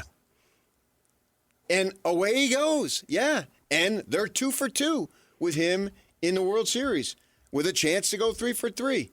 I mean, they're going to celebrate. What are they going to do? When they clinch a division, are they going to pour champagne? Did they already clinch? I think if they can find out when they unfreeze Ted Williams that he could play, they're going to sign him. They unfreeze Ted. Yeah. Heads up. If they thought he could play, they would sign him, and he would sign with them. You guys saw the joke about Thanos and the Time Stone, right?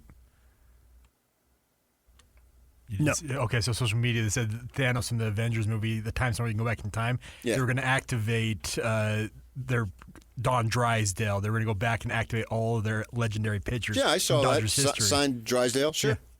Have him throw some high cheese. Yeah. Go get Sandy Koufax and bring him back, too. Why not? Yeah, he's 90. He looks great.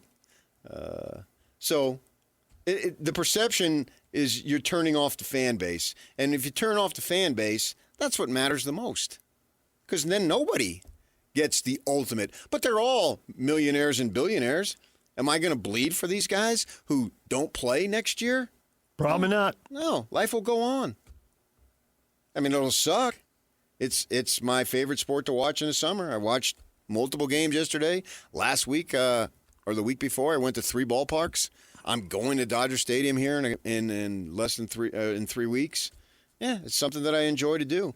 But you take it away, you're going to find something else to do.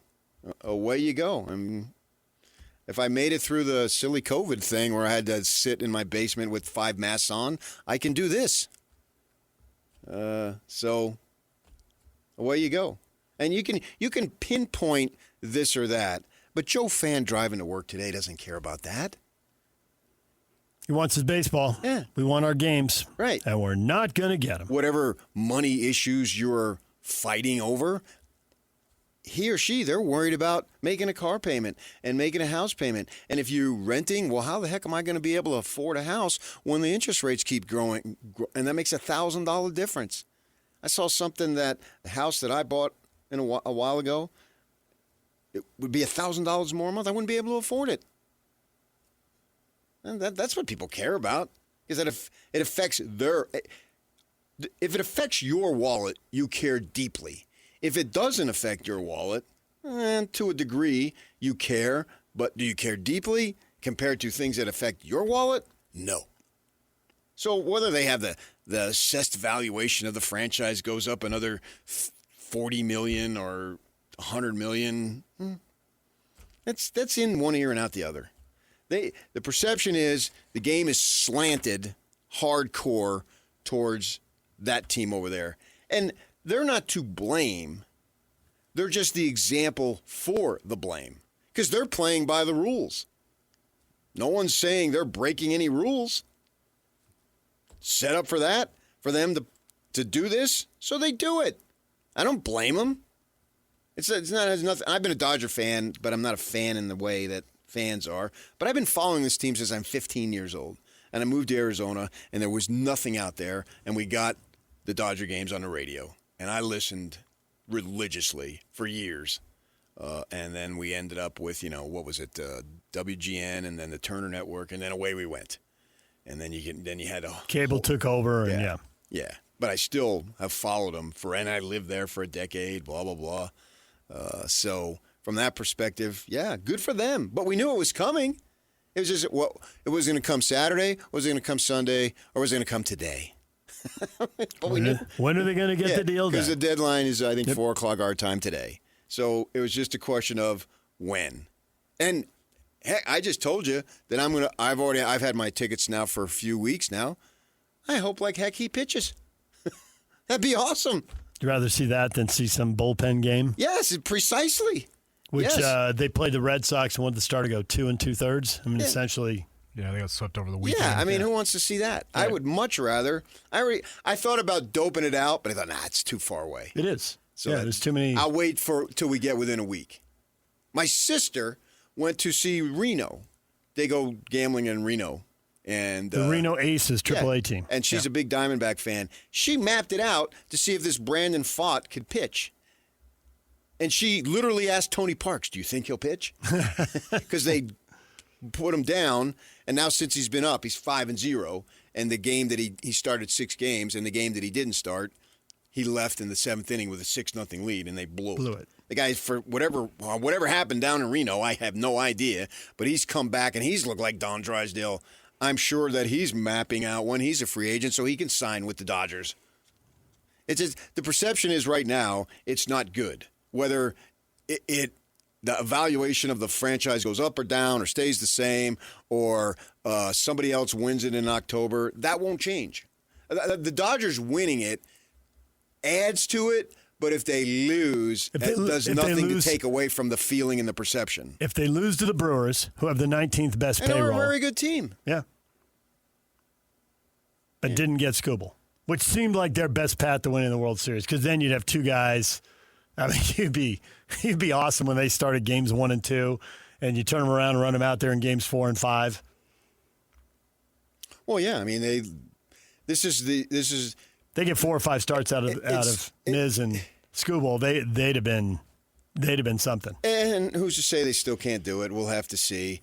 And I've heard the argument, well, nobody said anything about the Yankees. Yes, we did. That was one of the comments. I thought that was ridiculous. We talked about it nonstop. Yeah. And the fact is, you just had to weather the storm of the core of guys that they got right. And so they won 4 titles in 5 years. Yeah. Had the last 3-peat in baseball. And came very close to 4 in a row. And then the Diamondbacks beat them, in a 7-gamer. But then that core of guys, they age, pitchers get injured, whatever, and they've never been able to put it together again. Right. And basically half the teams that are spending money now get it right, and half the teams that spend it get it wrong. The Mets have the biggest payroll, and they've gotten it wrong. And the Dodgers have the second biggest payroll, and they've gotten it right. And the Yankees the third best payroll, and it looked pretty good until a couple key guys got injured. Well, injuries are the great equalizer and the great destroyer a lot of the times. And you keep going down the list. Toronto's 4th, and they're not good. But Philly's 5th in payroll, and they're really good. Yeah, I mean, then you got Bryce Harper saying they're not good enough. Yep. And then you got the management going after him for this. So, and it's been that way. Artie Moreno spent millions on the Angels, and he didn't win. They won once.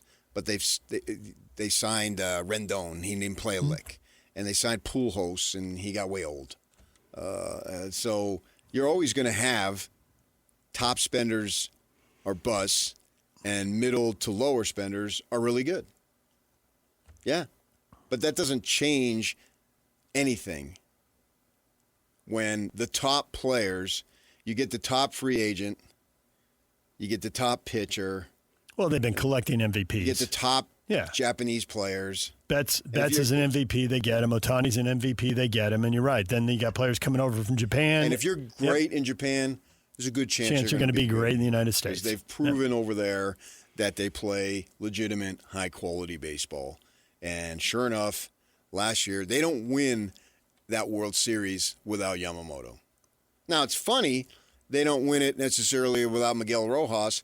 And, from that perspective, Max Muncy was he was a free agent. Yep. And he now has the most home runs in Dodger Stadium history. Max Muncy? Who the heck's he?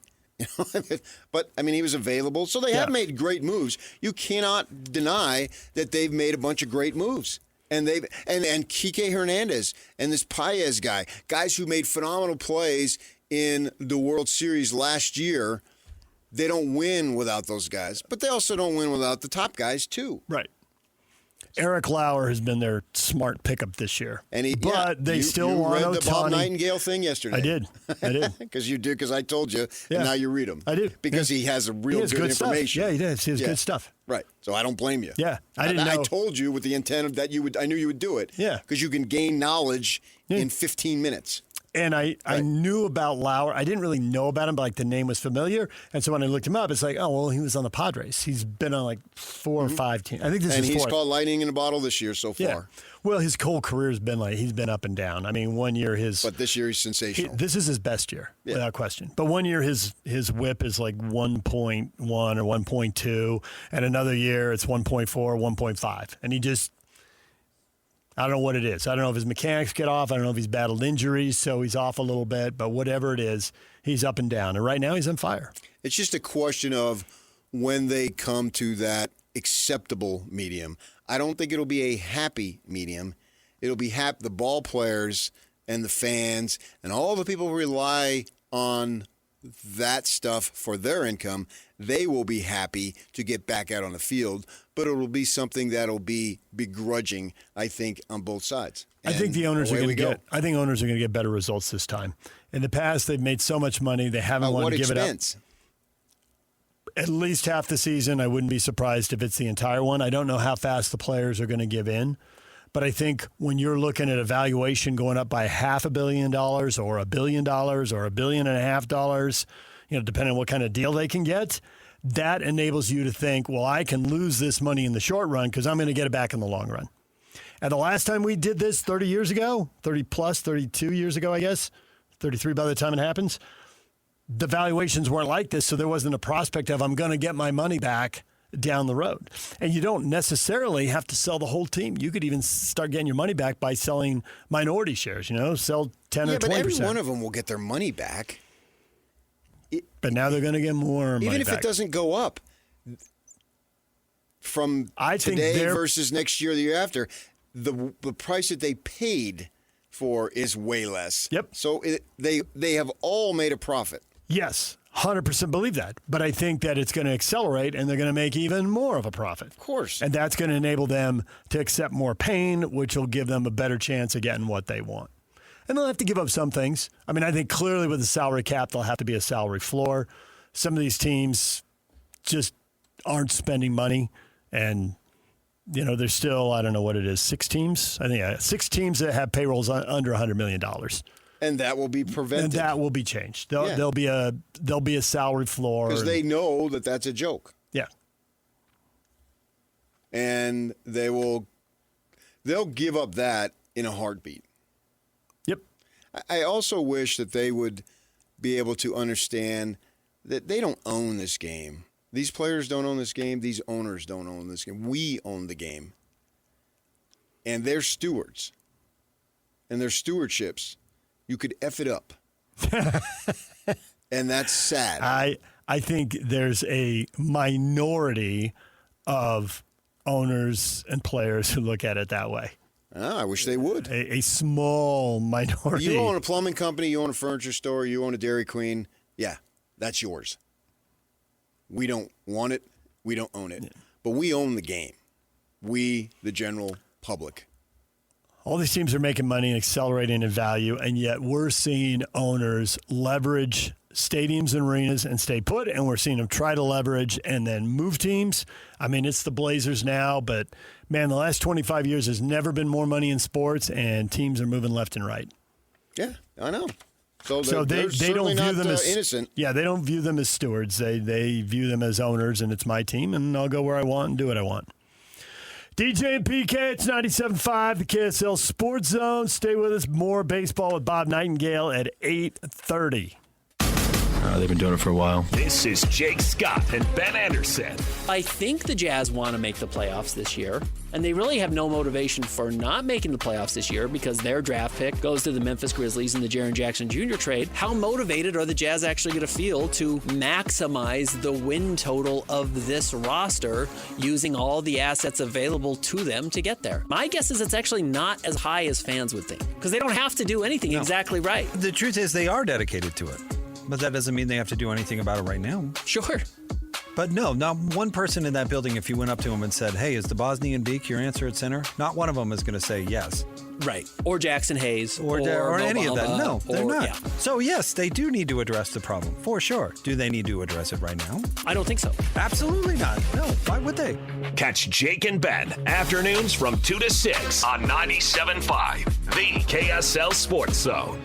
Don't miss your chance to win big every week on the KSL Sports Zone. Next week, you can win tickets to see the Black Crows at Utah First Credit Union Amphitheater, August 13th. Listen to KSL Sports Zone all day Wednesday for your chance to win. So while I was away, LeBron James goes to Philadelphia. How did Jazz fans handle that? Was it largely a shrug going to an Eastern team? Jazz have their own issues with their own rebuild. We can get to them in the next segment. Well, I think as far as related to the Jazz, I don't think it was much of a stir. LeBron is unto himself, and, the Jazz aren't worried about who they're going to be playing in the finals. That'd be great. Hopefully there'll come a time, because there was a time that was obviously there. And this one here being over there with the Jazz, I think the Jazz excitement is just that. People are extremely excited about the team and the anticipation that we get to have. Just the fact that you're trying to win. Even if you don't win, the fact that you're trying to win makes it better. Well, now, okay, combine that with trying to win and have a good chance at winning. I was listening on the radio this week, driving around, and they were talking about which teams in the West got better. And Antonio Daniels, remember him as a player? I do. He went right to the Jazz. He went down the list, and no, maybe, definitely not, we'll see. Jazz, yes. So I think as far as that goes, with LeBron, that was a move for him, and he made it, and we'll see what happens there. So from the Jazz perspective, I think it's news making, but it's not personally affecting the team at all. If anything, you can argue it makes the Lakers weaker. We shall see about that, what they do. I mean, we're not really sure, but you can argue that. So that could benefit them if they have the opportunity to pick up wins that maybe would have been harder to accumulate. Philly's got a lot of talent, and they may have too many scorers, and we'll see if they do a good job of balancing that. And if someone's, who's going to take a smaller role, who'll take less shots, who will do the dirty work, who's going to defend and rebound. Everybody wants the ball, and everybody wants to take shots. That's the nature of the sport. So there's plenty of questions in Philly, but there is a ton of talent. But I still wonder how much it's going to come down to. Is Embiid going to be healthy for the playoffs? They can get through the regular season and win enough games and be in a good enough spot going into the playoffs. But if they don't have him in the postseason, and can he stay healthy for 2 months, still seems like a huge question mark and a huge roll of the dice. But they're interesting to be sure.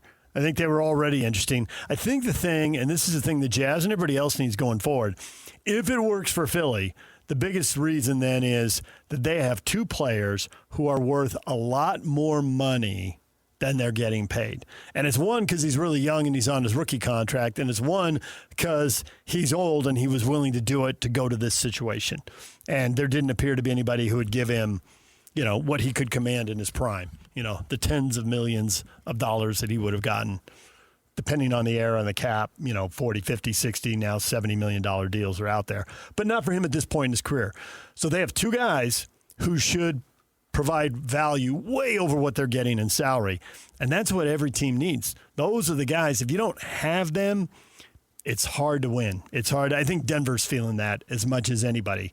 It's like they got a great player at the height of his power, and he's healthy most of the time, and yet it's one title. Came together one time, but they don't have those guys. And we'll take a break, and we can get to that and spending your money wisely, where these two stories, where the LeBron story and where the Scooble story intersect and overlap. And we will get to that next. DJ and PK, it's 97.5, the KSL Sports Zone. DJ and PK, it's 97.5, the KSL Sports Zone. PK Sports has a way of looping around and giving us these moments where you feel like, I've been here before. This story looks familiar. The names have changed. Maybe the jersey changes. Maybe it doesn't. But the stories repeat over and over, and they intersect. The Dodgers, are they winning because they have stars? Absolutely. But if they gotten valuable contributions from role guys and guys who aren't making nearly as much money and don't have the celebrity, absolutely. And we were just talking about the Sixers. Man, they're lucky they got a guy on a rookie contract and lucky they got LeBron at a big discount. And obviously they're paying some other guys big money. You can't win without your stars, but you better have the role players and get it right. And the Jazz are back, as you just pointed out when we were talking the break, the Jazz are back where they were 5, 6, 7 years ago. Right. 2 highly paid guys, and they're good. But are they as good as the other team's good guys? Are they good enough to get you deep in the playoffs, get you to a conference final, which the Jazz haven't been to for close to 20, not quite, but close to 20 years now. And then back to the NBA Finals where they haven't been in almost 30 years. And if they get there, is it going to be those 2 guys, or is it going to be the fact that they find some guys around them who are more valuable than what they're getting paid? Well, I can answer yes to both. That is the path forward. Your highest paid guys have to deliver at the highest levels. If they don't, and you have salary relative to production imbalance, then no. If your $50 million guy plays like a $35 million guy, you're in trouble. Right. And there are 2 guys that are both above 45. I think one's Markkanen's 46 and Jackson's 49. They have to play like that. Those 2, when we get to January, better be strong contenders for all-star bids. If they are, at minimum, then the team's going to be good. Yeah, at minimum. Because I think the other guys right now are not set up to be stars, but they'll do what they are capable of doing. And that capability will, to an extent, remain unknown until we get to January and so forth. Because you could argue right now, they've got several guys that can contribute beyond their salaries. I think the number 1 guy right now is George. And the third highest player is Peterson on this team. And so he can do it. I suspect he will. And that'll put them in a good spot. And then Ace Bailey's making 9.5.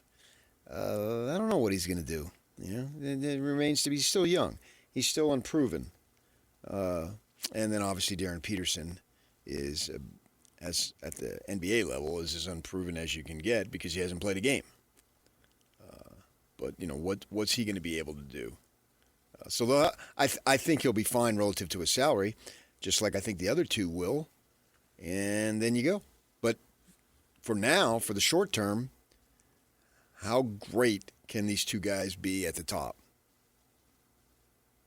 Because combined, they're getting $95 million, and it's going to go to 100 and 105 over the next couple of years.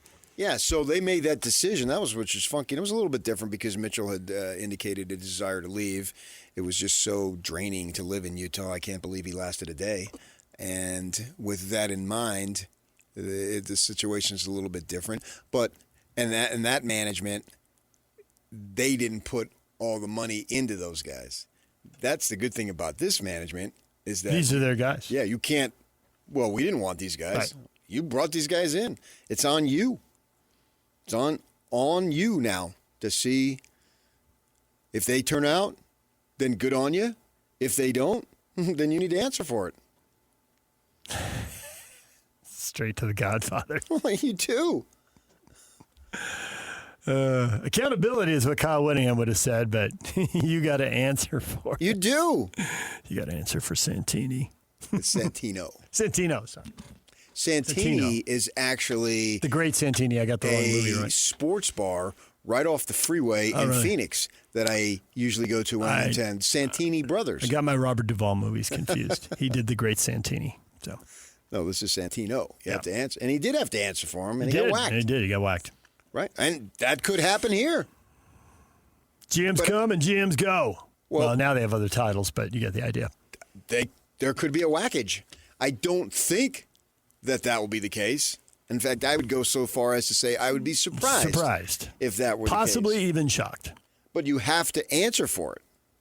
And they know this. Right.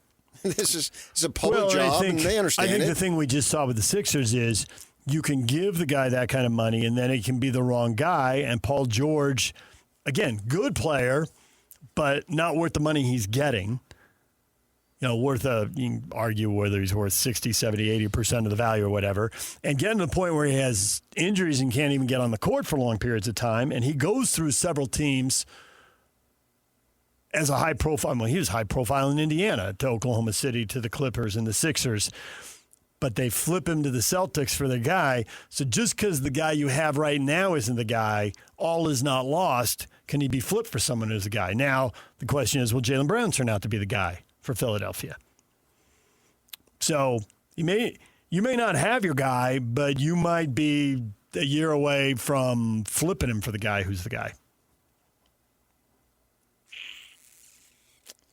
Yeah, I don't see it. I think it happens rarely, but it does happen. Yeah, I think that sink or swim with these guys. Oh, really? See, I think the Jazz have so many young guys and have so many picks to come that inevitably somebody who's 29 is going to have to be flipped for somebody, and that's marketing. Yeah, but he's not going to be flipped for the guy. You're going your scenario there. Sure, they can trade him today. Probably people would want him, but I'm talking about for the guy. They're going to sink or swim with these two for the time being. Yes, for the time being. Guy. Yes, and I'm talking the next 2 to 3 years, and after that, I ain't not worried about that. I was thinking more 2 than 3. Okay, because you don't want him to walk away and get nothing, and they want to give him a raise when he's 32. Well, yeah, but they may be on top of the world, and he'll be fine taking a little lesser. It's possible. If you love the outdoors, then who cares if you're making 45 versus 35? Yeah. Where else would you go in the NBA? Right. Yeah. And you got a hockey team here, and you love the outdoors? That just is Seattle. Seattle's got the outdoors and hockey. That's the one you have to worry about, and they don't even exist yet. Yeah. When does their expansion happen? That's when you have to start to worry. I think that they're in it with this group as the nucleus, and then we get to see it unfold. How far does it go? And the great thing about it is, unlike college, you got this great recruiting class, let's wait for 2 years. No, they're not going to be around in 2 years. If it doesn't work, they're out the door, and in basketball, they're going to the NBA anyway, or they're going to bigger money. So now we've had the stability is more so in the pros. I think this group will be around for at least a couple of years, and we'll get to see how it develops. And I'm excited for it, actually, because I think it's going to develop well. But if it doesn't, you have to answer for it. And you also have the opportunity to bask in the joy of doing it. Man, if you do it here, this team, this group wins it all. You'd be a legend forever. Yeah. A few weeks back, I was flicking around on a Saturday afternoon, and they were honoring the 10-year anniversary of the Cubs. And they have them, they got that garage thing out in center field, right? Mm-hmm. So it was up, and they had a red carpet, basically. Maybe it was blue, I don't know. Yeah. And so they all came out through center field and then sat on in the infield, right? And then they went up in the bleachers and sat up there. And I think Rizzo caught the ball that Bush, who plays first base for the Cubs, hit a home run.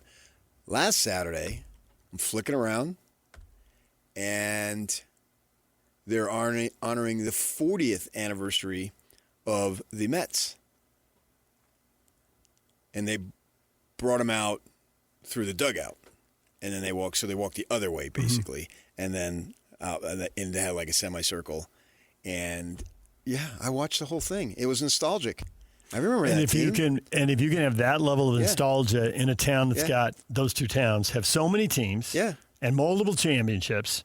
Yeah. The Cubs won, but the White Sox have won. The Bears won, although it's going on 40 years now. Obviously, Jordan had his run. They got tons of titles. Yeah, so to have that here, it would be off the charts. Yeah. Yeah. We would probably have a yearly reunion. And bring him out. It'd be like my Aztecs running out Don Coryell one more time. Well, it would be so special, just beyond comprehension to a lot of fans, that it would just be the ultimate. Your fandom would be complete. You would have in the manner. That's the thing about the Dodgers this year. But I was going to finish the thought. You'd have when the Cubs won and people went to the cemetery. Mm-hmm. When the Red Sox won, people went to the cemetery. Well, ain't nobody going to the cemetery if the Dodgers win it this year. Nope. It's the day that ends in Y, people. You're going, if it's not on a weekend, you're going to work the next day. And they'll have the parade, but the parade, it won't mean as much. It can't.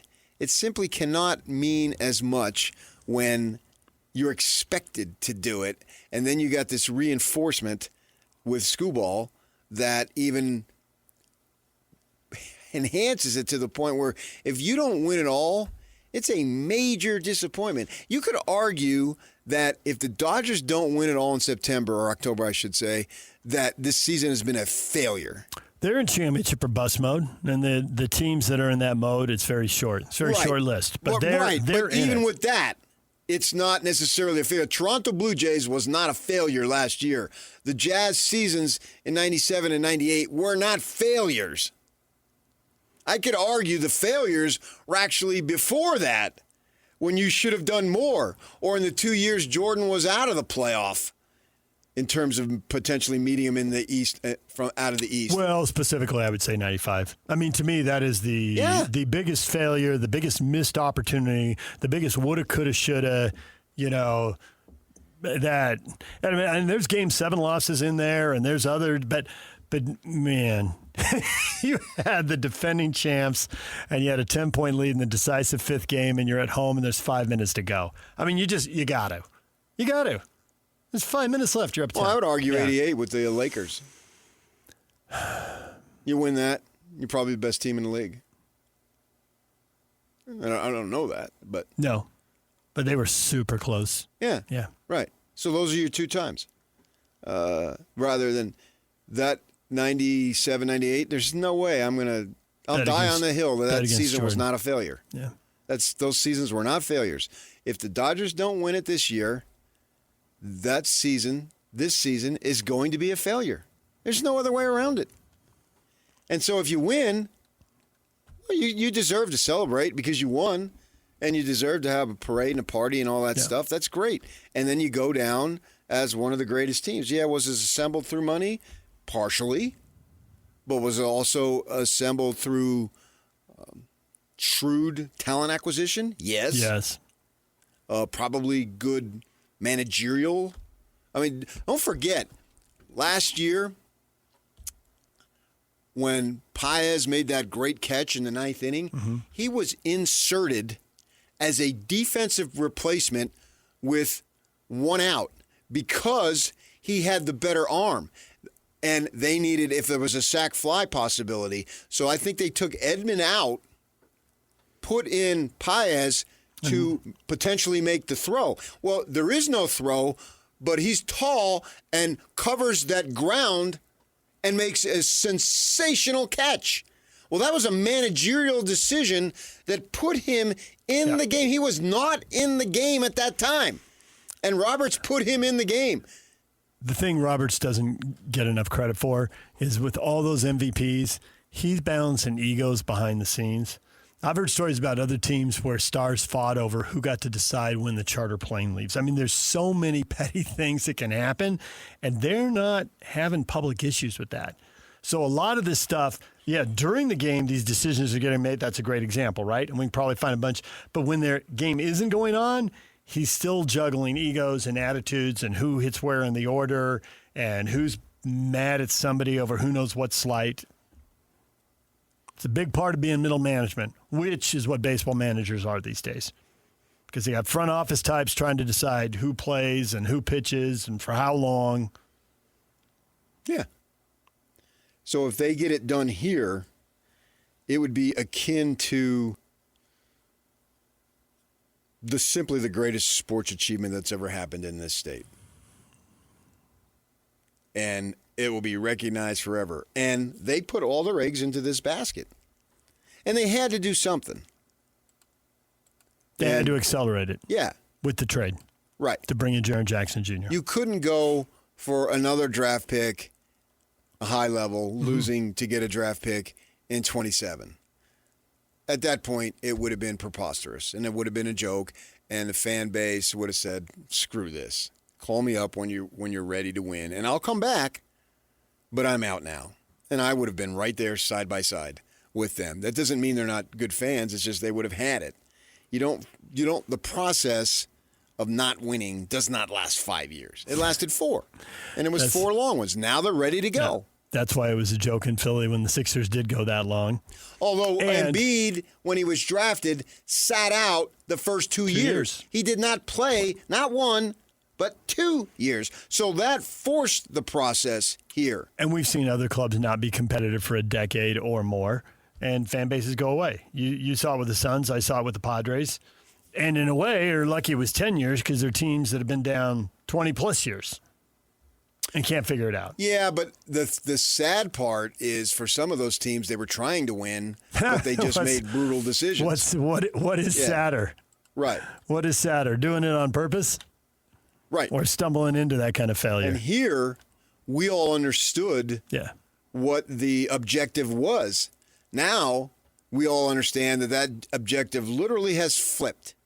And with that comes a higher level of responsibility and accountability, if you want to go for accountability. That's fine. And this is all stuff that if any of them were listening would be nodding their heads saying, absolutely. We're ready to go, man. We're done with that. And from the ownership down to the management level, to the on-court management with Will Hardy, to the actual players. That's why I really want to see what marketing can do this year when the lights are on every game. And if you're not playing, I don't want to see you sitting over there smiling. How many games can he play, and how high a level can he shoot it? And can he give him, what else can he give him?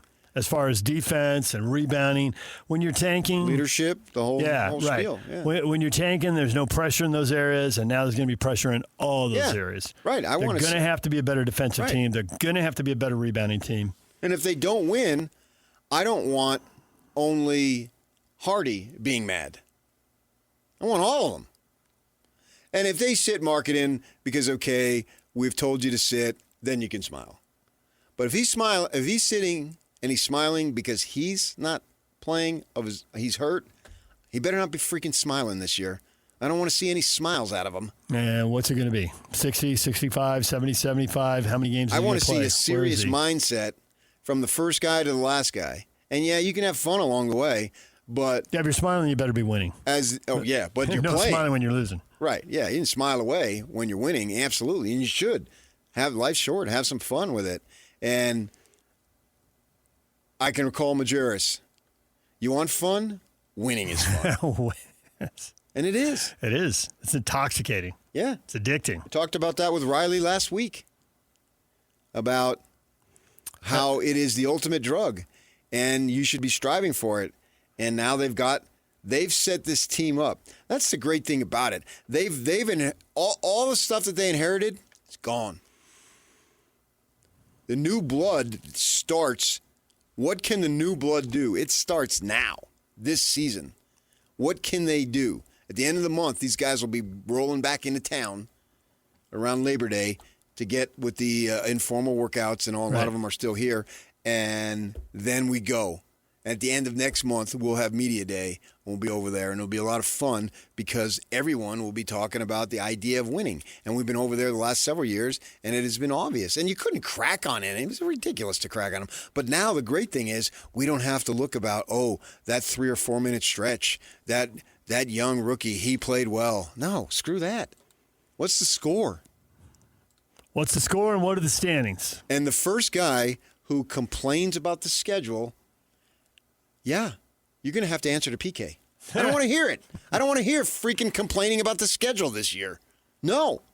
Everybody's got whatever you got. You may have a tougher spot here, but they'll have the tougher spot over there. I don't want to hear it. No excuses this year. Get to the play-in, get to the playoff. Can they get to the top 6? And if not, how well do they set themselves up so they emerge from the 7 through 10 play-in games? As Gretchen Wilson sings in her song High Class Broad, Can I get a hell yeah? And then there's a chorus of young girls screaming, hell yeah! To all the stuff that you just said. Yes. All right, DJ and PK, it's 97.5, the KSL Sports Zone. Coming up at 9 o'clock, Stevenson Sylvester is talking college football. We're a month away now. And Bob Nightengale, MLB columnist for USA Today, joins us after the break. We'll talk about the Dodgers, Scooble, challengers, possible challengers, and the threat of 2027 going away, and the promise of Major League Baseball in Utah down the road. DJ and PK, it's 97.5, the KSL Sports Zone. They've been doing it for a while. This is Jake Scott and Ben Anderson. I think the Jazz want to make the playoffs this year, and they really have no motivation for not making the playoffs this year because their draft pick goes to the Memphis Grizzlies in the Jaren Jackson Jr. trade. How motivated are the Jazz actually going to feel to maximize the win total of this roster using all the assets available to them to get there? My guess is it's actually not as high as fans would think because they don't have to do anything exactly right. The truth is they are dedicated to it. But that doesn't mean they have to do anything about it right now. Sure. But no, not one person in that building, if you went up to them and said, hey, is the Bosnian Beak your answer at center? Not one of them is going to say yes. Right. Or Jackson Hayes. Or any of that. No, they're not. Yeah. So, yes, they do need to address the problem, for sure. Do they need to address it right now? I don't think so. Absolutely not. No, why would they? Catch Jake and Ben, afternoons from 2 to 6 on 97.5, the KSL Sports Zone. On the under $3 menu at McDonald's, a McChicken is $1.50. Because when you're craving a McChicken, you deserve a McChicken. And now that McChicken is just $1.50 with McValue. Limited time only. Prices and participation may vary. Prices may be higher for delivery. DJ, PK, and we're joined now by Bob Nightengale, Major League Baseball columnist for USA Today. Bob, good morning. Morning. How you guys doing? We're doing well. We have so many topics to hit with you, expansion, labor stoppage, but let's start with the trade deadline. The Dodgers get Scooble. Are you one of the people who thinks it's over, I don't need to watch anything now? Or the baseball postseason's wildly unpredictable and you just never know? Yeah, you never know. I mean, the Yankees were always a team to beat there in the late 90s and, other decades. And I think people like to see a superpower to see if they get knocked off. But, yeah, I mean, anything can happen. Maybe outside the Phillies, you're not sure who can knock off the Dodgers, but it's certainly possible. I want to know, Bob, what are you going to do to spend your time in the summer of 27? Yeah, hopefully it doesn't go too long this summer. I'm sure it'll go through the spring of 27.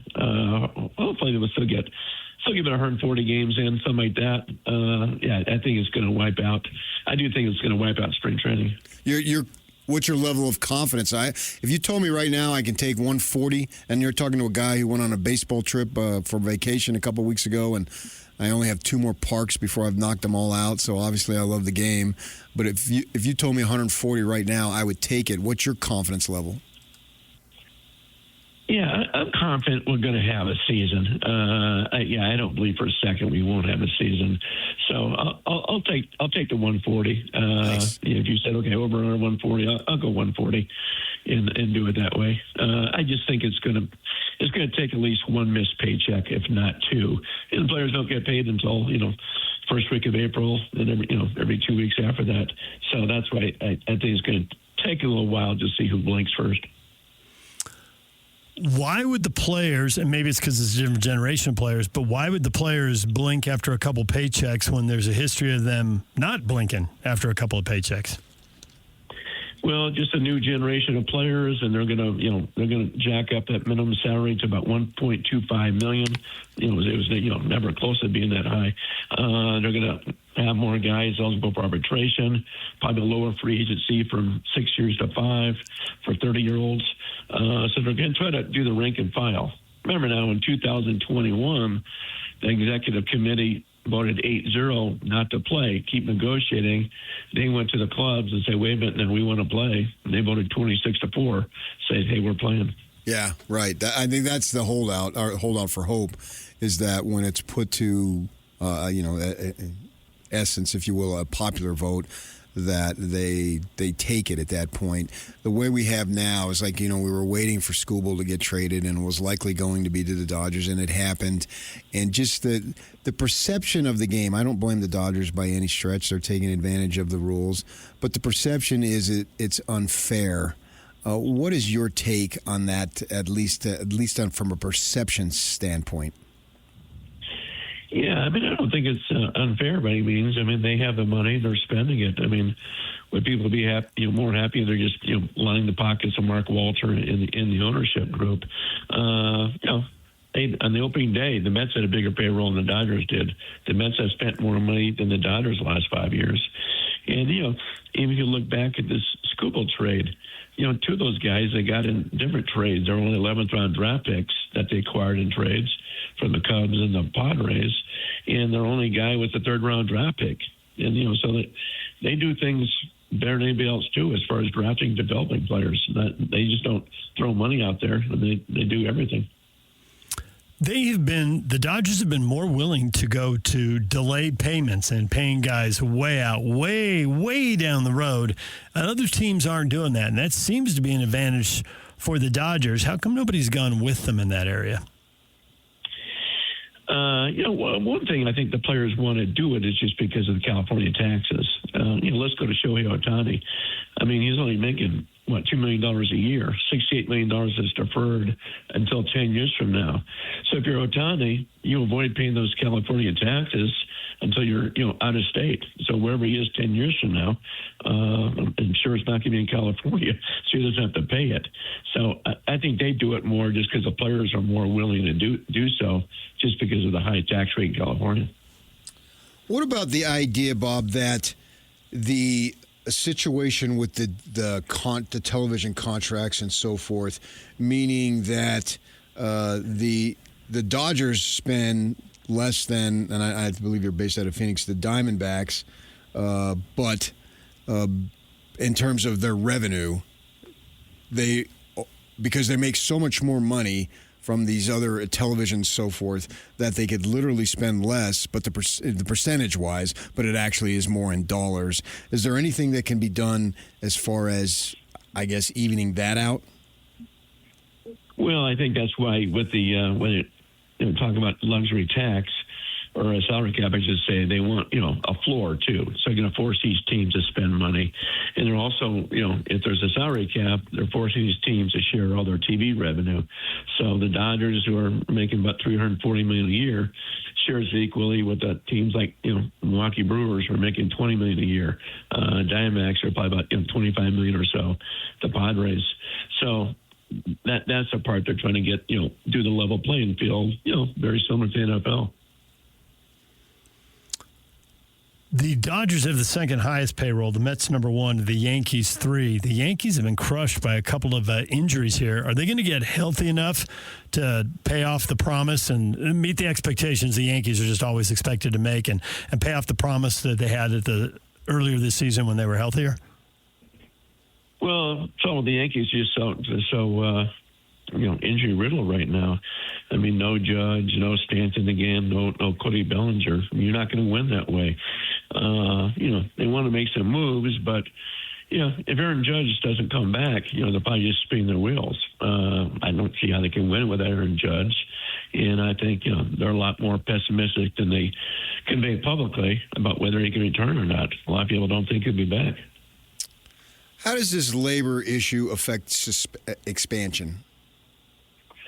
I don't think so. I haven't heard anything on that. The only thing that affects expansion is making sure that two teams, don't have to do what they did in Florida, where they paid about $4 billion trying to keep that Miami franchise afloat.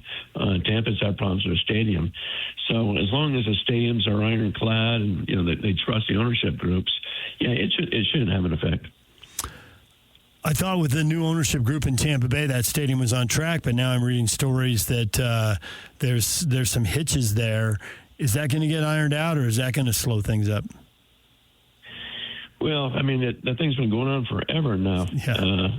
I think they got to they got to get this thing resolved soon, or not. If not, I would say they open the doors for, move that franchise over to Orlando. Orlando's been, craving for that thing for a long time. If they have the right ownership group and get a stadium in place, billions of visitors, visit Disney World every year. So it'd be easy move if they can't get it done in Tampa. And I assume you're still high on Nashville and Salt Lake City. If not, tell us. But my thought for you, assuming that you are still high on those two, what is the timeline? Salt Lake, I think, is a lock. It should be Nashville, but Salt Lake's got the ownership group. Got Dale Murphy involved, everything else. So I think that's a go for sure in Salt Lake. But you're talking about probably either 2031 or 2032 when they play their first major league games. And some owners aren't crazy about it. I mean, it's going to be a high expansion fee just because the talent, as we've seen pitching wise, now you're going to dilute it more, by having 26 more pitchers in the game. It's like, wow, where's this talent going to come from? But I think either 31 or 32.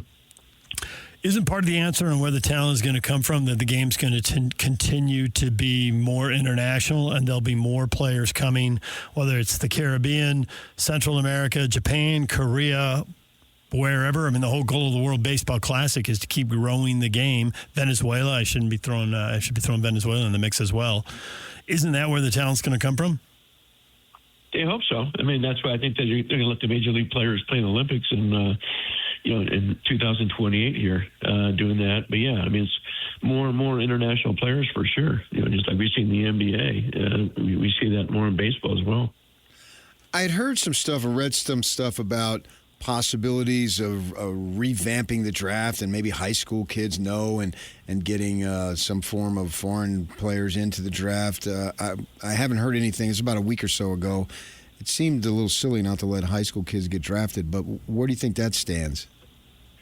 Yeah, I don't see there's any way that's going to fly. I mean, they like to, it's cheaper the colleges to develop these kids instead of the minor leagues, but there's no way you can force these kids to say, okay, I don't want to go to college. What I have to do is go to Japan or Mexico for 2 years.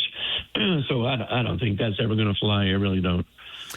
I'm not even convinced why the owners think that would be a good job. I mean, there have been plenty of stories about, if you start forcing all the pitchers to go to college, they're trying to win there. They're not trying to develop, and then do guys pitch too much and they have arm problems? It seems like for a sport that wants more pitching, pushing all those pitchers to college is not a great idea. No, I agree. I mean, if you go to college, you may not be playing until you're, starting into your junior year, that sort of thing, if you're a position player. So, yeah, that's why I think there's so many holes in that theory. That's why I don't think that would ever fly. Yeah. Well, Bob, we will continue to read you every week. We appreciate your calling. PK turned me on to it. I'm a regular reader now. And for people who want more baseball info, they can follow you in the USA Today, get all your stuff online. You got a lot of good stuff. Thanks for coming on, and thanks for writing baseball all the time. Sure, my pleasure. Thank you, guys. Bob Nightengale, MLB columnist for USA Today, joining us right here on The Zone. I'm happy now. Because he said slam dunk to Utah in 2031 or 32? Well, that's strong, a slam dunk. I mean, that's 2 points every time. That is. He did say lock, but... He said lock, Tomato. I was surprised he was that strong. No, I'm happy about them. I'm happy about that, too. They're happy about the 140-game season. I would take that. That seems like a minimal amount of damage. From what and it's easy for me to say because I'm not the one losing money in Arizona. I understand what you're saying. Yeah, if there's no spring training, there would probably be some, but it would not be what it's been, and then you don't know. A lot of people get seasonal employment there, and it matters. And the millions of people from Chicago and the Midwest who come out, they can't plan it. Right. And it's good for the locals who want to go see the games because the prices will be cheaper because they'll throw it together real quick. But if they went 140, because it just seems like, based on all the history of such animosity, and it's like I said earlier, is that you wonder, do the issues get discussed for the first 75% of the time rather than, I'm just going to show you. And I don't care. As long as I win, I don't care what I win. and I want to beat you, and I want to humble you, and then how much of that is, and then you finally get down to the nitty-gritty later when they could have been doing it earlier, but the ego's involved, and we're going to show you, I'm going to lock you out. Well, I'm going to show you, man. We're the stars, not you. Nobody knows who you are when you walk down the street. They come to see us. And so you got all that politics stuff that goes involved there. But if Bob, who's plugged in big time, is thinking 140 and doesn't seem like it's that big of a deal, when I'm led to believe that the sky is falling when it comes to next season, and you read stuff. I was talking. People are not on the same page. I was telling Yak last week where I asked him about the Passan, and he said Jeff Passan, right? Passan. I keep screwing it up because I asked him how do you pronounce his name, and it's Passan, and he said he's hearing from owners that say we're not going to have a season next year. But is that posturing by the owners trying to influence the players so that they can settle and play 140? No, I understand that. But me as a Joe fan, I read that. I think, oh, my gosh, that sucks. I read the same thing. I mean, I was on vacation, but I was on my phone. I saw that story. And, I mean, there's a lot of people reporting this, and it's like you said a long time ago. Do you report the truth, or do you report what people tell you? You report what people tell you. And that's why there's commentary and opinion trying to suss out the truth, because everyone's giving you the quote that reflects the story they want to tell. Right. I understand that, but still as a fan, I know that's not good news. No, there's info all over the place. Like the season's gone. Maybe they'll play 60 like they did a few years ago with the pandemic. They played 60 and then they went to the playoffs so that they could get paid for the World Series and the playoffs, which is where they get most of their network TV money. Right. And it didn't feel like a real season because it wasn't. It was 100 games short. But I can live with 20 games short is not what you want, but you can live with it, especially because the 20 games you miss are at the start of the year in a lot of major league cities. It's miserable weather and bizarro games. Like 3-4 weeks. And we're in the NBA and NHL playoffs. There's a million things going on. Masters. Yeah. So I would barely notice it. I would actually notice because of my Arizona roots, I would notice it more in spring training than I would then. Yeah. Because you got March Madness. And and if the option is 162 or 140, 140 is terrible. But if the option is 140 or no baseball or 140 or 60 games, 140 is awesome. I think it is, yeah, right. As I say, I would take that right now. Right now, I'd sign off on it. And then I wouldn't worry. Kick back. A fight among yourselves. I don't care. Tell me when it's settled. And then it's settled, and away we go. And then the Dodgers win the division in 27. They're loaded for a while. When do injuries back where you started? When do injuries drag them down? All dynasties come to an end. How much do you have to suffer if you're rooting for one of the other teams? Well, which we are. Considering what they just did with the Scooble deal where they didn't have to get rid of their top prospects to add him, who's to say that it's ever going to end? Because everything ends. Well, right, but relatively ever, if it's 15 years, that is forever. Because that doesn't happen. Didn't even happen it happened to the Yankees way back when there was no player movement and all that stuff. They got on and there was no draft. The draft didn't come about till the middle of the 60s, right? Something along those lines.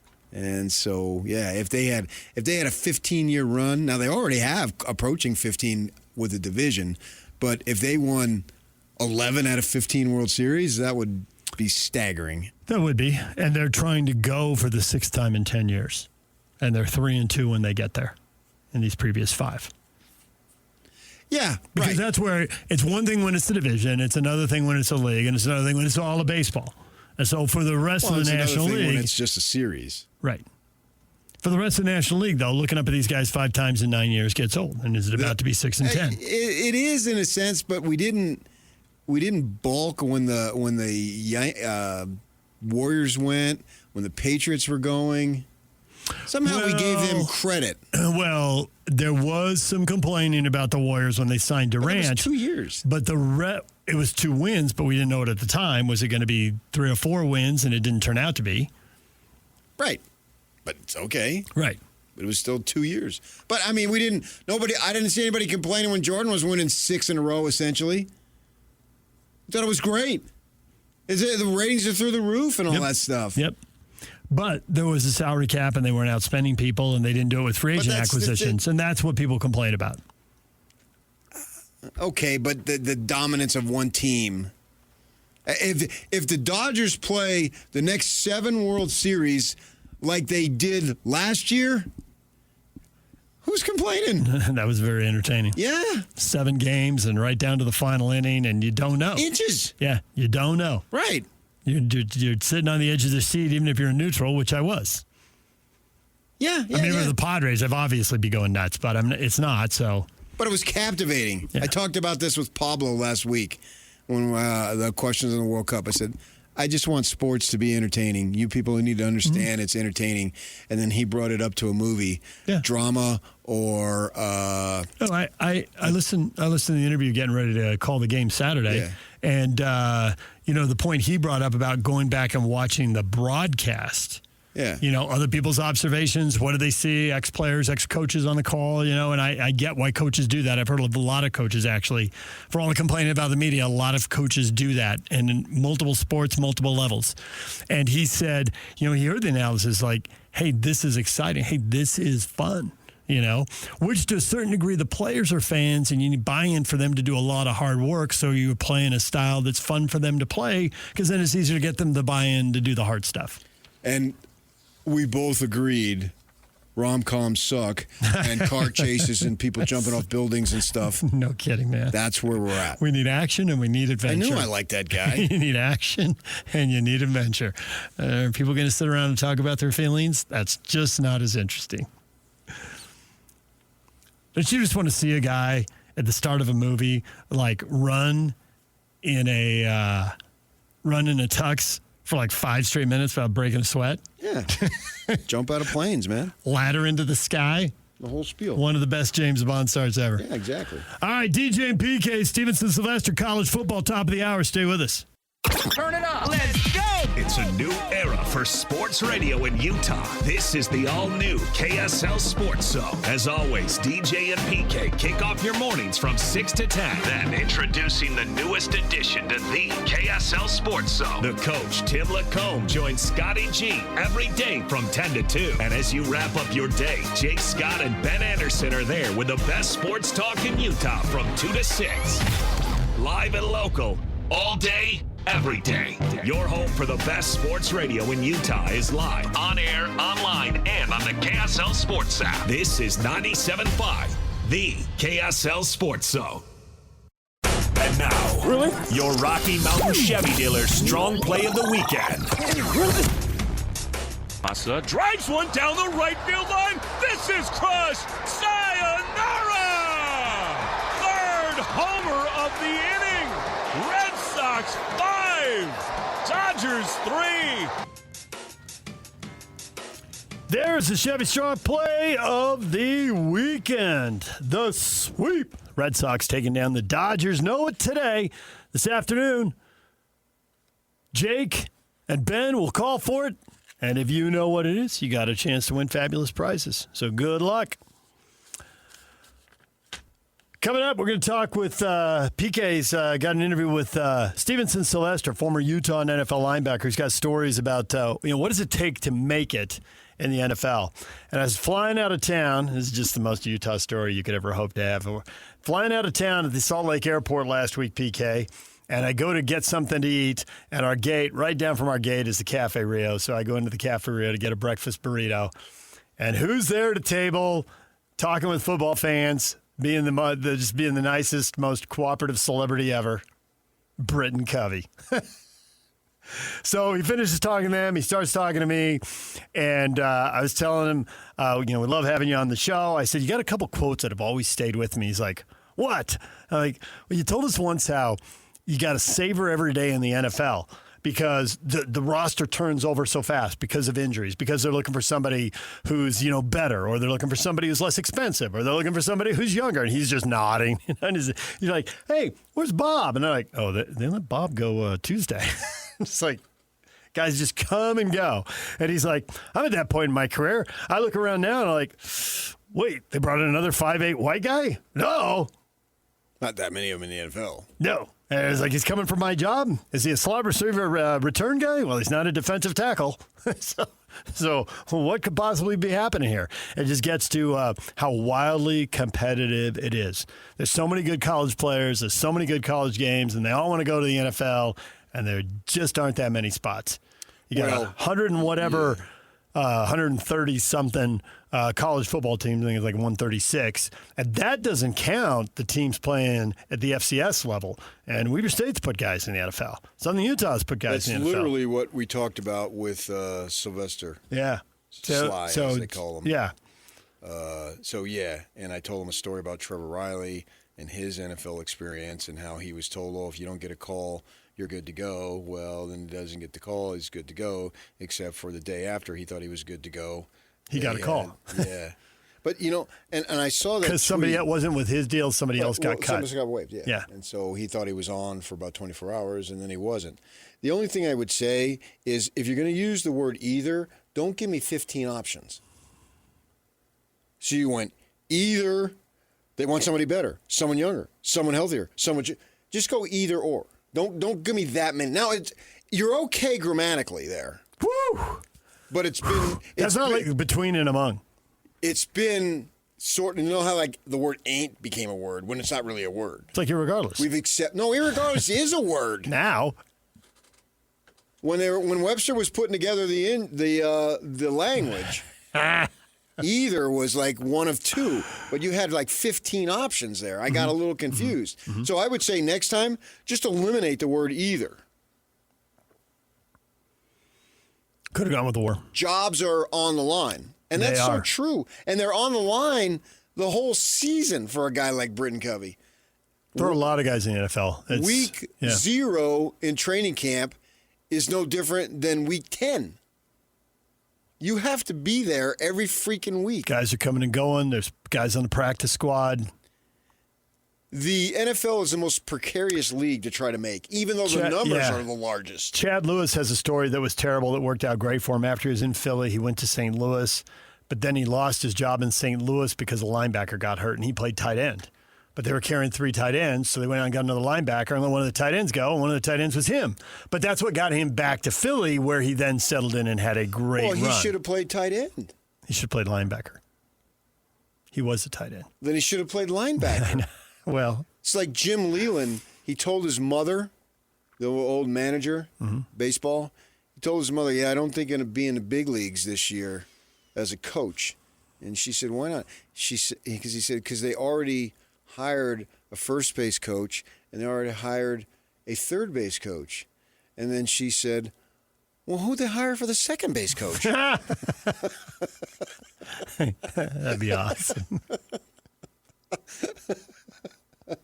Some dudes out there just in shallow center field, dodging line drives and ground balls, and telling guys to slide into second.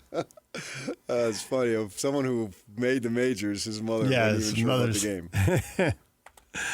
All right, DJ and PK, we'll take a break. We come back, more football with Stevenson Sylvester next. Stay with us. When she said I don't dance now, I make money moves, that was a mission statement for a whole new generation. Respect, but that's not the Mount Rushmore. Listen, cash rules everything around me.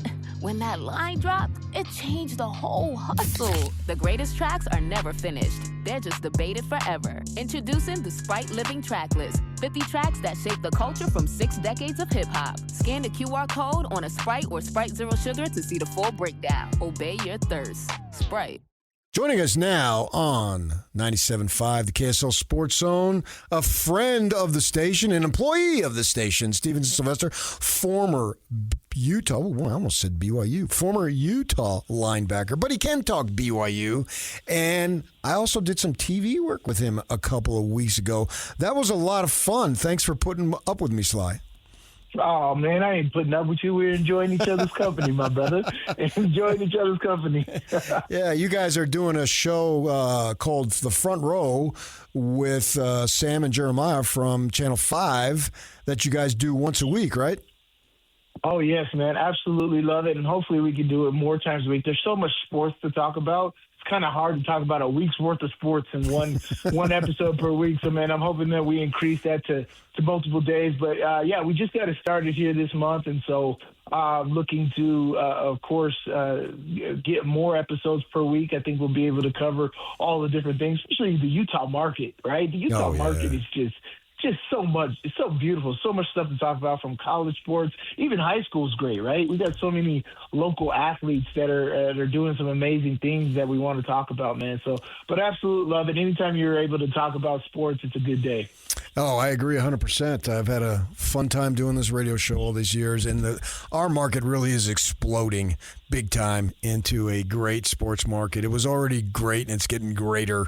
And if they should get Major League Baseball in a few years, it'll grow even greater than it is now. And it's a lot of fun. It's about to really kick in with the opportunity to talk about the football teams. And one of the things, and we'll get to it, what really piqued my interest when I was doing the TV, you brought something up. What I wanted to talk to you first off is we know NFL camps are getting underway, and we've got a lot of players here from our state schools that are trying to make teams, some as drafted guys, some as undrafted guys. Now, you had an opportunity, I believe you were drafted and played several years in the NFL. When you go into camp at the start of it, not anything that you've done earlier, but I'm talking about the training camp that starts in July. If you're a first-round pick versus an undrafted guy, how are people treated in that way in terms of your status when you're a rookie going into the actual camp? Man, it's so funny because my first year with Pittsburgh, Mike Tomlin, when you're growing up, all the coaches always say everybody's the same. The quarterback's the same. The freshman is the same. They always say everybody's on the same level foot, on the same playing field. When I went to the Steelers, Mike Tomlin made it clear. He's like, y'all ain't the same. Ben Roethlisberger isn't the same as Antonio Brown coming in. Y'all ain't on the same level. Y'all got to earn it. And he made it known. And I agree with that. You got to put your time in. And so it is very different. But here's the thing is you do have opportunity. And that's the thing. When you're undrafted, it's best to go to a team where you have the best opportunity to make that team, right? They don't have enough numbers there. They were slacking in that area. There's a new coaching staff. There's a lot of different things you want to look into to make sure that that's the team that you want to go to when it's time to say, like, I'm an undrafted free agent. I want to sign with this team.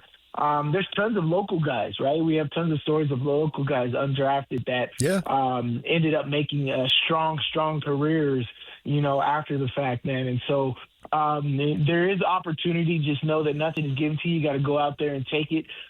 This is the thing that I tell everybody that I train with, that I communicate with. You don't have friends. So don't go out there looking and like, oh, I'm a buddy up with this guy. Oh, I want to go do 6 a.m. workouts. You do not have friends. The veterans aren't your friends. The other rookies aren't your friends. The other undrafted free agents aren't your friends. The administration isn't your friends. Nobody's your friends. You got to go out there like you're a one-man army and go make it happen. And when you do that, they will respect you then, and then they'll bring you in, and you'll slowly come in. But when you're first there, you got no friends. You got to go out there like you're a one-man army. You came out of Utah at 2010, off the 2010 team, and you were a fifth-round draft choice. So that's sort of maybe a little back end, but, fifth round's pretty good. Did you feel like, wow, I need to really make an impression so I actually make the team? Or did you think that I just need to show my stuff and not worry about making the team because I'm going to make it? No, I took it. I mean, all of it. To answer your question, I took all of it, right? I took it as like, I need to do something to make a team. But also, my situation was kind of unique, right? I was drafted in 2010 in the fifth round. And, the Steelers had won the Super Bowl just a year or two before that, right, when they beat the Cardinals. And so I'm just like, what the heck do they need me for? They got defensive MVP and James Harrison on this team. They got Troy Polamalu. They got Ike Taylor. They got Brett Kiesel. They got all these guys who are legends, still in their prime, still doing well on this football team. The linebacker room itself, they had already drafted 2 linebackers in the second and in the fourth round ahead of me. Oh. What do they – so the linebacker room, they run 4 deep, right? It's a 3-4 defense, and they have 15 linebackers heading into training camp. That means 7 guys. They only run a 2 deep, right? You can only carry the 4 starters and then 4 backups after. You got 15 guys. 7 guys are getting cut.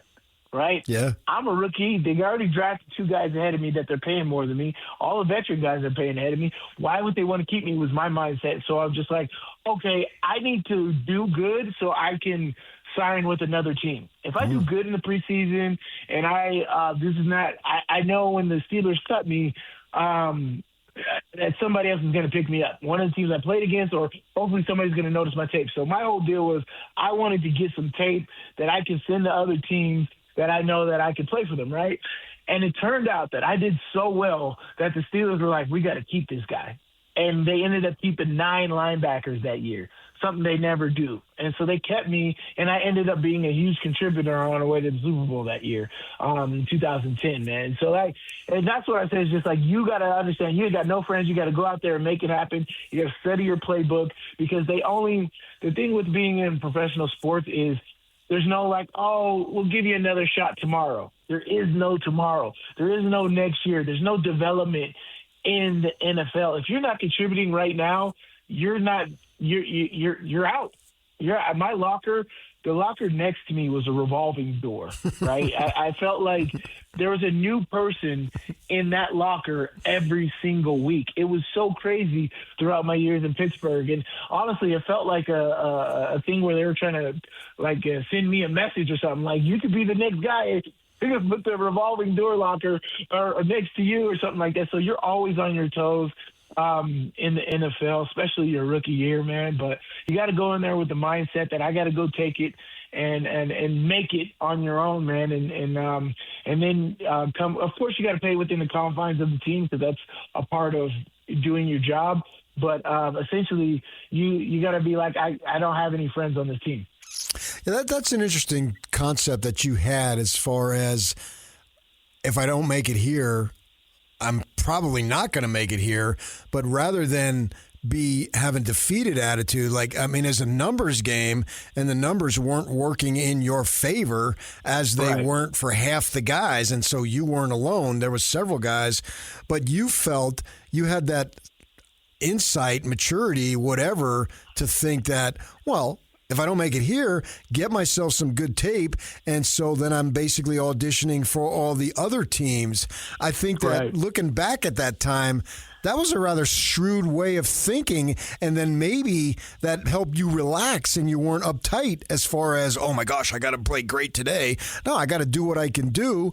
Probably not going to make it here, but I still got a chance over there and all these other places. And I'm amazed that you were able to think that at such a young age. Yeah, actually, that's exactly how you had to think about it. For me, there was nothing else. That was all I had. It was kind of like I was a hobo, you know. I just had my one bag, and I go to camp, and like, this is all I got. I got no home to go to. I moved out of Salt Lake, so I don't have to go back to Salt Lake. I got no house in Vegas. I got nothing outside of this, and that was the mentality that I had. It's like, look, I got my backpack. Y'all shipping me somewhere. It's whatever. I'm good. I got everything that I need, but I'm going to take care of today, right? And so I had everything. I didn't have anything anywhere else. Everything was with me. That means my mind was right there. My mind was right there in Pittsburgh. My mind wasn't anywhere else. My mind was right there in my playbook. My mind was right there every practice, right? There was no outside thoughts that were going on, and that helped me so much at being present, right? And that was one thing that Mike Tomlin also said is be here, right? You're here, be present, and forget all that outside noise, whatever's going on, whatever house, whatever family drama, whatever relationship drama you got going on. When you're here in this building today, you are here, you are present. And I'm telling you, if you're able to kind of hone that mentality in, and basically anything. It doesn't have to be football. You can do that in life, right? If you're able to hone that mentality and be present, the success comes after that. Sylvester, former Utah linebacker, longtime NFL linebacker, and does a lot of work for KSL in the sports area, joining us right here in 97.5, the KSL Sports Zone. When it came down to it, cut down day, and you were one of the survivors, what was your emotions? It's so weird, and I hate it, because they don't tell you that you made it. right? And so you're just waiting for a phone call the whole time. They're just like, we call you, this and that, but if we don't call you, you're good, right? And so you're just waiting for that call. And, like, you don't know. You're like, so am I good? Like, I go back into the facility. Nobody was like, hey, good job. You made it.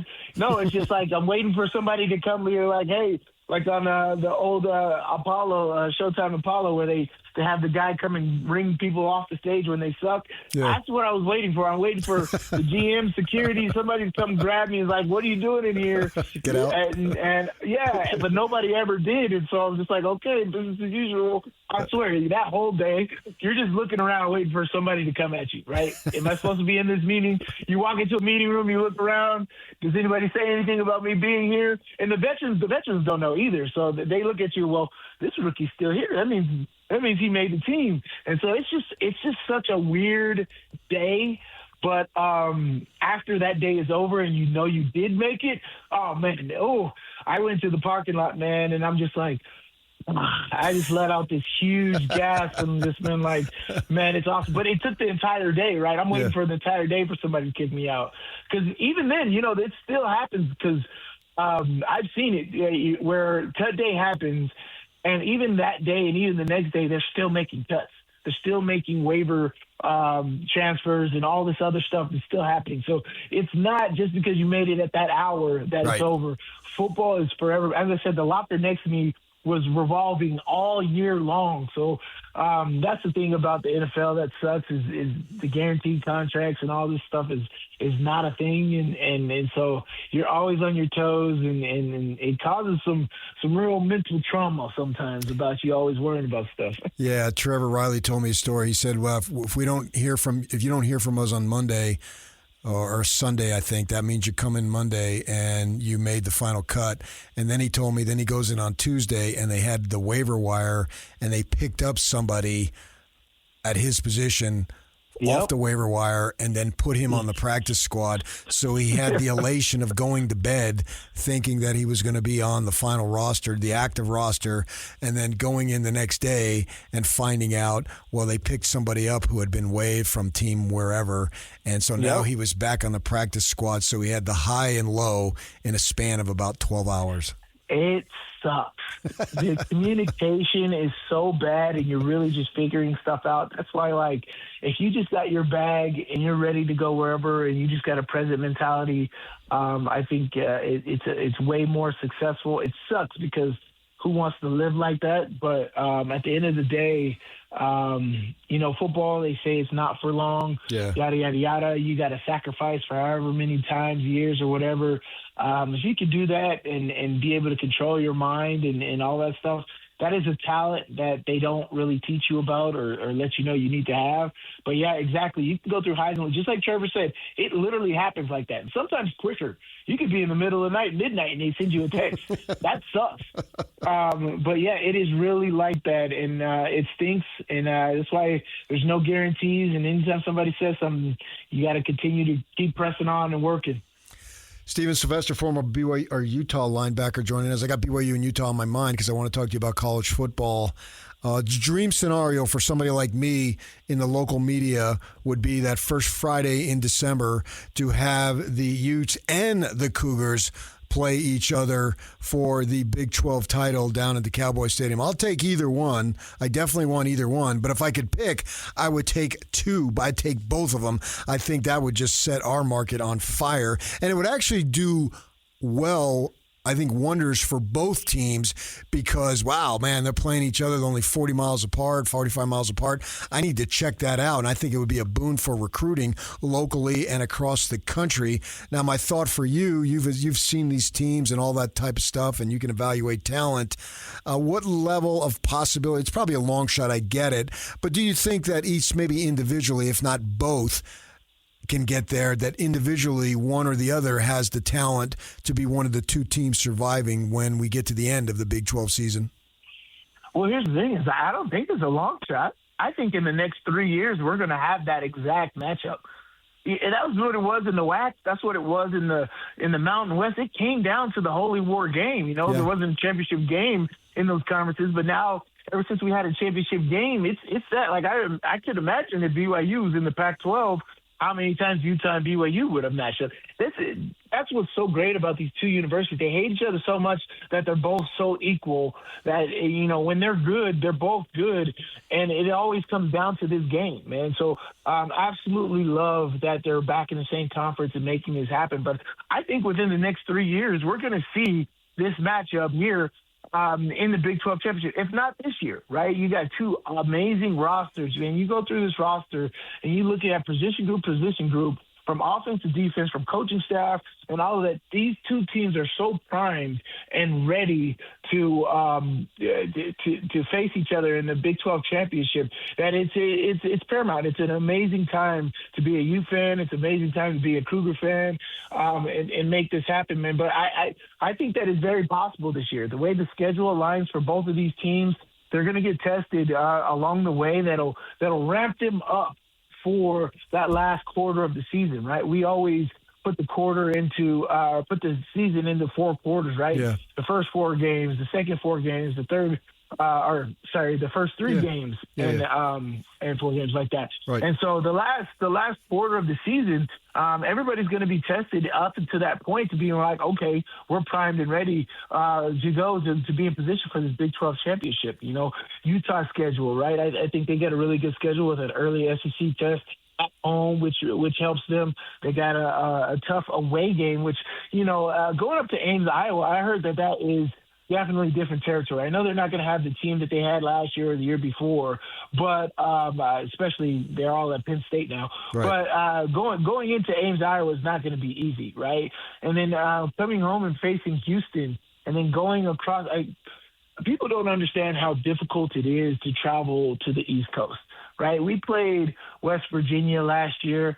That was such a weird transition, and we ended up actually having to fly out on Thursday to play Saturday, so we didn't have any mess-ups. But, hopefully they do that the same thing with Cincinnati this year. But going all the way to the East Coast is not an easy thing, especially that game's on Halloween, and hopefully we're not looking forward to the BYU game the next week.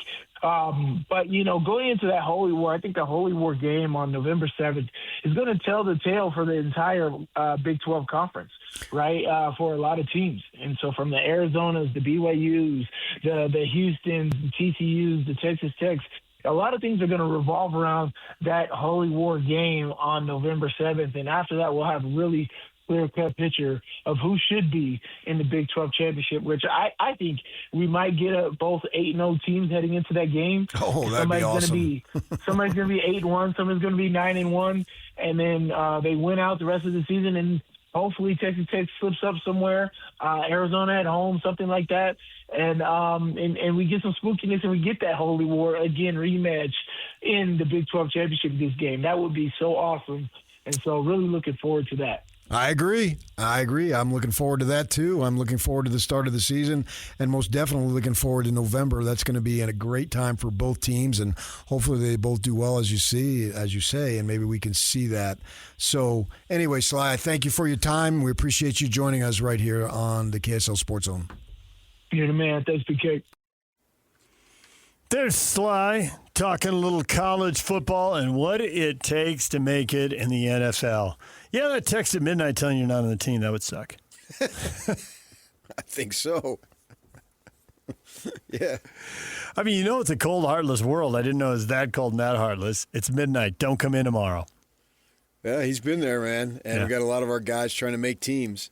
Yep. Tanner on a couple weeks back talking about going down to the Raiders and see what he can do. And there's a very small number of players who are good enough and making enough money and in the prime of their careers who can walk in and just know, I'm playing. But for most guys on the roster, the thought that they could be replaced is never that far away. Yeah. There's no security in that league except for a few. All right, DJ and PK, when we come back, everything you missed in this show next. Stay with us. Turn it up. Let's go. It's a new era for sports radio in Utah. This is the all-new KSL Sports Zone. As always, DJ and PK kick off your mornings from 6 to 10. Then introducing the newest addition to the KSL Sports Zone. The coach, Tim Lacombe, joins Scotty G every day from 10 to 2. And as you wrap up your day, Jake Scott and Ben Anderson are there with the best sports talk in Utah from 2 to 6. Live and local, all day, every day. Your home for the best sports radio in Utah is live, on air, online, and on the KSL Sports app. This is 97.5, the KSL Sports Zone. Order for Jennifer C. Is this my double shot, double cream, double froth, double pump, double whip, double sleeve? Yeah. Can you handle that much caffeine? Did you know Discover automatically doubles all the cash back you've earned at the end of your first year? Oh, really? That's great. Seriously, did you know Discover automatically doubles all the cash back you've earned at the end of your first year? Yeah, you just said that. Did you say I just said that? Yeah, I'm cutting you off. I can't have any more? Why not? You earn, we match. Discover Cashback Match. See terms at discover.com/creditcard. Slacker Radio Headlines brought to you by Trajan Wealth. Call Trajan Wealth today, your local trusted financial fiduciary. Call them at 1-855-TRAJAN1 or visit their website at TrajanWealth.com. We've talked baseball. We've talked college football today. We've talked a little bit of NBA as we watch teams make money-based moves, how smart you are with your money, and what does that mean to the Utah Jazz. And then the biggest single topic Slide just hit on right there in the last segment. Could Utah and BYU play in the Big 12 title game? The dream scenario, the rematch. They've been in a league together, multiple leagues, multiple times, but they've never been in a league together with a conference title game until now. So the odds of a rematch suddenly much more intriguing. Oh, for sure, yeah. Texas Tech and Houston, maybe K-State will have something to say about it. You never know. We've seen too many unpredictable things happen in this league. Arizona State. I mean, we can just go down the list of, well, if everything lined up, this could happen. But it is viewed as a big three in the league, and they are two of the three. So there you go. I wouldn't anticipate it, but I wouldn't rule it out either. I would love to see it. Yeah, it would be awesome for our state. I think it would also be for the Big 12, too. Because college football people know of the rivalry. They know that, they're sort of close. They may not know exactly, but they know they're in the same state, obviously. But the rematch would give it a little more sizzle. It would, yeah. It would put it on a higher plateau. And I think that we're going to be running out of conference title games here in the next few years. We're going to that 2014 playoff, which I suspect we will, but we'll see. Yeah. At 16, they'll keep them, but at 24, I think they got to go. It's another round of playoffs. Well, I think they're going to go 24, and it's just a matter of when. And so at that point, there's really no need. No need and no time. It doesn't do anything. And I'd be fine with it if it went away for the 24. I'm not so sure I'm a 24 guy. I think I'd rather like to see 16 where we're at, and then if you need to. But if they do it, I won't lose sleep over it.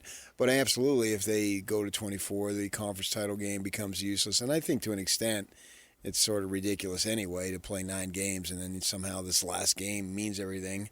Unless the leagues get so big and they go to divisions and round robin, and that's essentially a playoff game at that point. But I don't think we're going to get to that.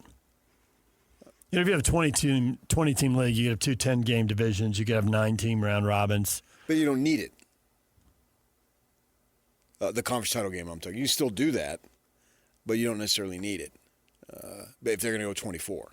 So, but to have BYU and Utah this year, I'll have to see, because the conference has been so wildly unpredictable in both years that both teams have been in it. And that's fun. I think that's a lot of fun to know that your team is maybe the sleeper this year or sleepers. What does that mean? And then can you build upon it? Now we've had sleepers the last couple years to an extent. Could they build upon it? I think BYU, you could put them in the sleeper category as far as only losing one conference game with the freshman quarterback. But now the expectations for them, my gosh, if they're not in that game, what's wrong? I'm not willing to go that high for Utah just right now because there's too much newness. And it looks like, they can overcome the newness, but nevertheless it's there with a rookie head coach. And, he's been the coordinator and been in the program for a long time. I understand all that. But still, with the newness, I would put them as a longer shot. But that also doesn't mean anything. I put them as a longer shot, as most people do. So what? Maybe they can answer all the questions. And Dampier and everybody else are just that good. They're talking about great quarterbacks on the College Network driving in this morning, and they mentioned Dampier, as they should. I saw someone doing a list, and he was somewhere between the 5th and 10th most. I think it was labeled like a most impressive returning quarterbacks. You know, they were making it clear this is for college, not for the draft. Well, it's not for the draft. It is Right, for college. for college. And he's a dynamic college quarterback. Yep. Absolutely. And if he stays upright and can move around for 12 games, then they've got a shot. It's going to be hard, obviously, but they've got a shot to get themselves into that position to play in Texas. And I would root for it. I don't think the Sun Devils have much of a shot, so they're just trying to find their way a little bit. So I'm not worried about that. I don't know if it was last year. I think maybe I want to issue in there. I get it, but not this year. So my number one scenario is BYU Utah for all the marbles in a year where the marbles are a lot because we don't know that a second team gets in the playoff. I think that, to me, if you have the three that we look at the top and they've only lost to each other in some way. Texas Tech would have to be in the title game, yeah. I would like to see, and it won't happen, but if they only lost to each other, so if it's 1 or 2 losses and they've been good games, I would like to see all 3 teams in the playoff. A 12-1, a 12-1, and 11-1? Whatever, yeah. And the only losses are to each other. And all 3 are highly ranked. Okay, yeah, that'd be a tough one, though, because they're only going to play 2 games. They're not going to have 3 head-to-head. I know. The math isn't going to work. I know. But that's my line of thinking in terms of certainly getting in 2. Maybe mix in if BYU loses a close game to Notre Dame at home, but then... Okay, that's fair. Yeah. And Notre Dame does what we expect them to do and blows through their competition. And Utah's 11-1, and Texas is 12-0, but then I guess it would be BYU beating, Tech. BYU beats Texas Tech at 12-1, so BYU's 12-1. They get the automatic berth, but Utah's sitting there at 11-1 and Tech at 12-1. Yeah. That's really the least damaging way to get everybody out of undefeated. That those 3 deserve to be in. It probably won't happen on multiple levels. Well, a one-loss Big 12 team, if your only loss, whether you're 11-1 and you miss the conference title game or you're 12-1 and you lose the conference title game, are you in? I would hope so. I would expect so. We haven't seen that scenario yet. It's always been a 2-loss Big 12 team, and then they get left out. Yes. Although maybe a 2-loss team could get in. 2 years ago, a 3-loss team got left out. Iowa State, that conference title game, somebody had to lose the third game because they were all tied at 7-2. Right. So someone was going to lose, and somehow they automatically get eliminated because that really bothers me.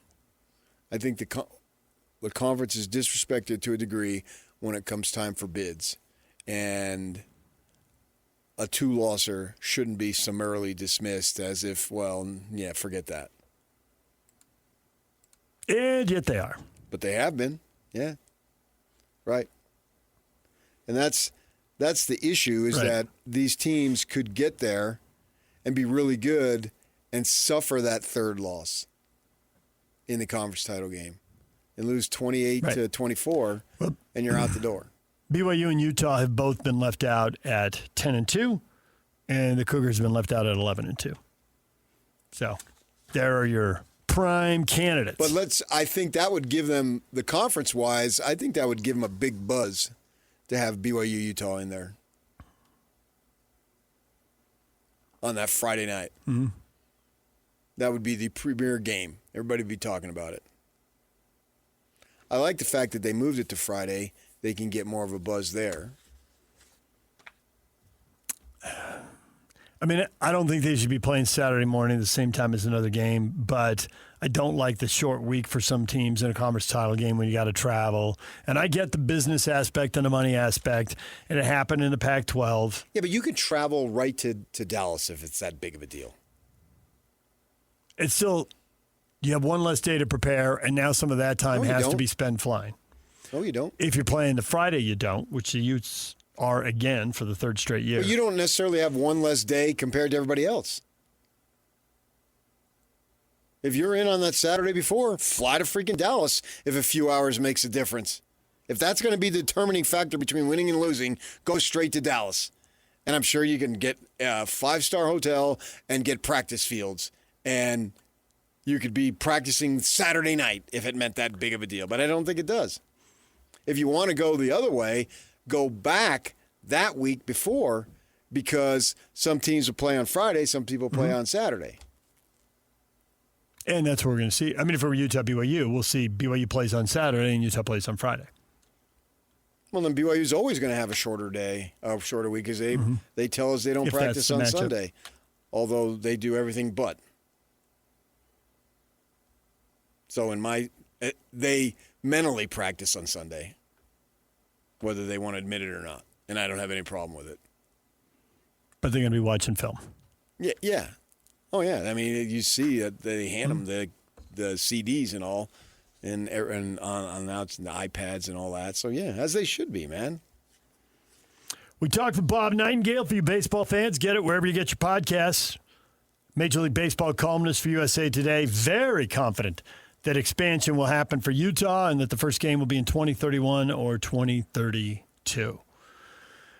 He is about as optimistic as anybody about a short labor stoppage next year. He thinks spring training and the first 20 games could be lost, but he thinks there's a decent chance it'll be a 140-game regular season.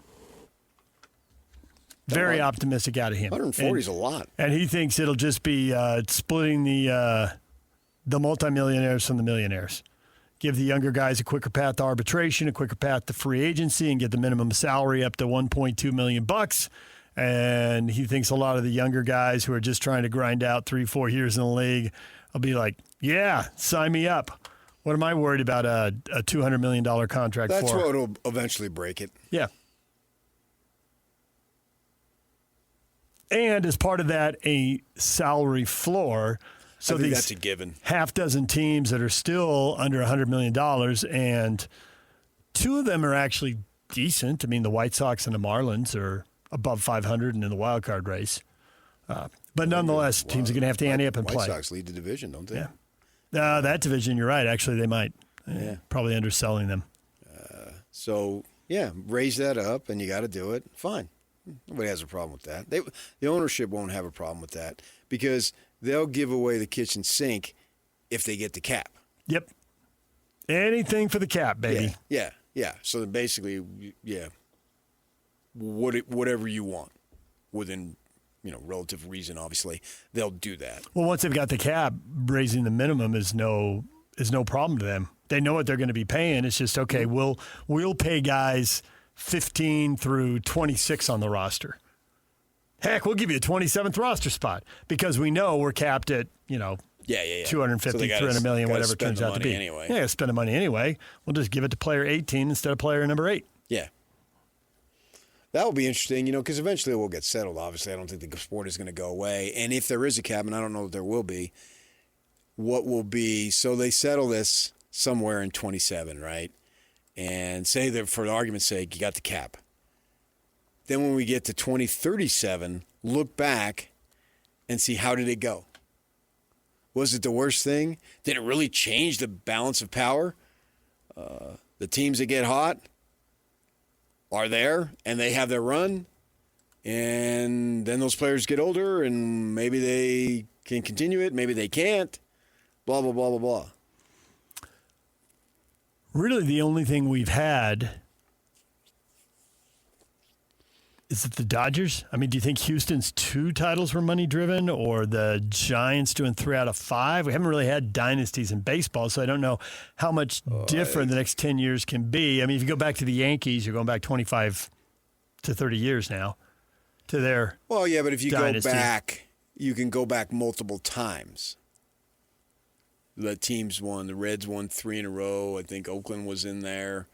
Oakland won 3 in a row. The Reds did, and the Reds won 2. Okay. All right. I was thinking. But now we're going like pre-free agency. That was a different era. But there was always. There have been dominant teams. Yeah. Which, if you do the right thing, you should, to an extent, have a dominant team. The Dodgers for a little bit of a run. I read the Dodgers would be the first NL team to win 3 World Series in a row. The Yankees did it, and the A's did it. Yeah. And then the Yankees have done it again. But I don't think, to me, though, you keep getting hung up on winning the World Series as if that's the barometer. That's not the barometer for me. It's about locking up a playoff berth forever. Yeah, so the that everybody Braves is did chasing that. 5. Yes. With the Smoltz and Glavine and Maddox. They only won one World Series, but those guys, they either came up in their team or they acquired them very young before they broke out. Yeah. Because Maddox was a Cub briefly. He was a free agent. Yeah. And Smoltz was traded from Detroit Right. So that's the way I look at it. Not just the final, who's celebrating at the final out. Are you really good for a period of time? That's what matters. You can't just dismiss the 162.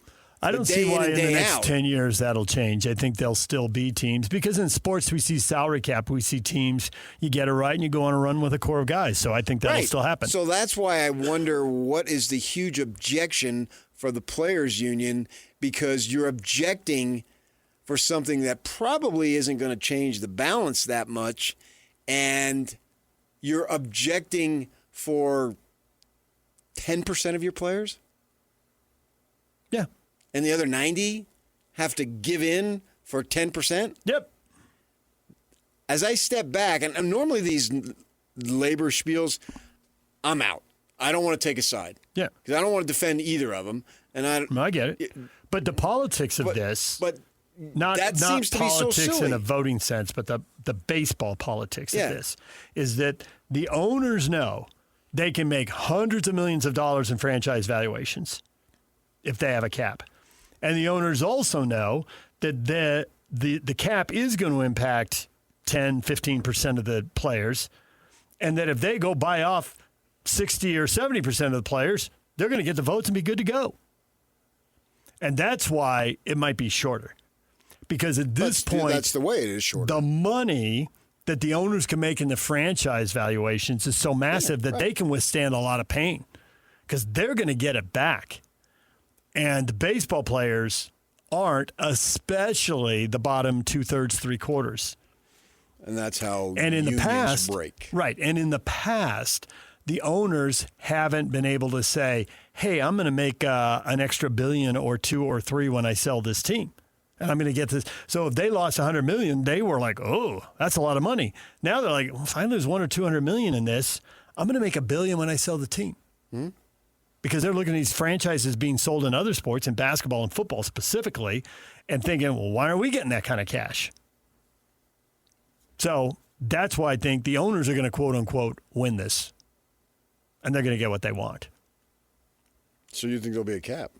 I do think there'll be a cap of some sort. I don't know what it'll look like because, like, the NBA doesn't have a hard cap, but that second apron is acting like a hard cap. Now, in the negotiations, they didn't call it a hard cap. Maybe the players didn't anticipate that the penalties would have such an impact on owners' behavior. In the NFL, they literally, it's a hard cap. It was negotiated, and that's the way it is. In the NBA, it's called something else, but it acts like a hard cap. So I don't know how the language is going to look, but I think we're going to see a cap. Whatever it's called, it's going to act like a cap, I expect. All right, DJ and PK, your feedback coming up next. Stay with us. Join Scotty G and the coach Wednesday in Nephi, Bar Dub Grill off exit 222 in Nephi. They'll be doing their show live on location from 10 a.m. to 2 p.m. Question of the morning. Are the Dodgers to blame for the impending Major League Baseball lockout? Ephraim says, well, when you pay Ohtani $700 million, Yamamoto about half that, and Mookie Betts, Freddie Freeman, Max Muncy were not basement bargain deals, I do blame the Dodgers. Well, I They've think you won have to 3 look World at Series it. with these guys. I blame the Dodgers for the smoke in the air here. Oh, really? Yeah. They set Fillmore on fire, and Idaho and Oregon and Washington. This is nothing I don't blame them for. If Detroit had enough money, maybe they could have kept Skubal. Cam says this comes down to money, and the Dodgers have it. Yankees did this in the 90s. Don't hate the teams, hate the Players Association. They wanted this when they voted for the CBA. But there's always been teams who had 2 or 3 times as much money, and the Dodgers and Yankees are the ones who really pulled it off I don't know if you consider the Giants a dynasty with 3 titles in 5 years. That's pretty good. It is. As a Padre fan with 0 titles in 50-plus years, I would take it. What is the Bochy is the only manager now from the Yankees who has more than 3? Or at least 3? Is he? I didn't know where La Russa sat in that. Did he just win 2? Just 2? Yeah, something like that. Oh, Sparky has 3. He won 2 with Cincinnati. So then more than 3. And 1 with Detroit. So Sparky Anderson has 3. So he has 4. Bruce has 4 now. Yeah, I think that's when it was. He went to Texas. I don't know. I remember someone saying it. So, yeah. Alexander says, no, I blame the owners. They don't want to pay the players. With no salary cap, every team has the opportunity to spend what they want. I blame the other owners. Well, yeah. They spend what they want, for sure. Aaron says it's not the Dodgers' fault. We just got handed arguably the best World Series ever, and neither last season or this season are the Dodgers running away with anything. There wasn't this much complaining when the Yankees won 4 or 5 in the 90s. Yes, there was. There was a lot of complaining. Yeah. I know. And I know because I was doing it. I was complaining up a storm. And it got better. Then they started passing the title around. I don't think that it's exclusively the World Series that determines competitive imbalance. Right now, the people of Detroit are like, what do they care? Who wins what? Yeah. No. They're just gutted. Right. Skubal's gone. He was their guy. Yeah, and it's not the first time this happened to him because Verlander was their guy, and then he got shipped off to Houston. Right. So it's more than who wins the World Series.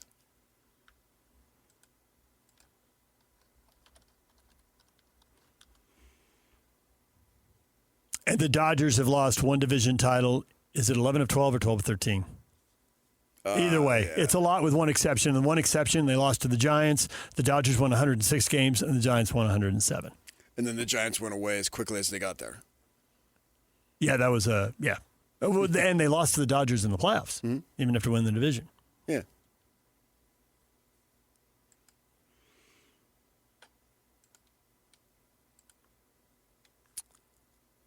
This is on the players, Jade says. There should be a salary cap in Major League Baseball. It's easy to say when it's not your profession. Well, why give up something that you don't have to give up? And maybe they will as this thing drags on. But they haven't had to give it up, so I get it. But I do think that they need to look out for everybody, not just the privileged few who are just that good. And those guys will always be the highest paid players in the league. That'll never change. Scott says they're being blamed for it for sure, but it's not their fault. Dodger fans suffered during McCourt times. Everyone made fun of them. They poked the bear. I don't blame the Dodgers. It's more of the system rather than the individual, because if it wasn't them, it'd be somebody else. Was there somebody else at the top of the payroll like this, collecting MVPs like this and winning like this? I think once they signed Ohtani, there was a decent chance that they were going to get Yamamoto and Sasaki, yes. Whoever that team was or is. Yeah. But sure, why wouldn't it be the Dodgers? I mean, living there. LA's a great city to live in when you have a lot of money. Yeah. The stadium's packed. The stadium's been packed for decades. And by MLB standards, it's a huge stadium. Yeah, because it's old now. Yeah, it's old. And that was an era when they were building 55,000-seat stadiums, and now they're building a lot of 35,000-seat stadiums. Right. 40. Yeah. And it's still rocking. You can see why. If I'm going to go across the world, why wouldn't I go there? And if you're Kyle Tucker and they're throwing this money at you, what are you supposed to do? Say no? All right, DJ and PK, we're out of time. Scotty G and the coach Tim Lacombe coming up next.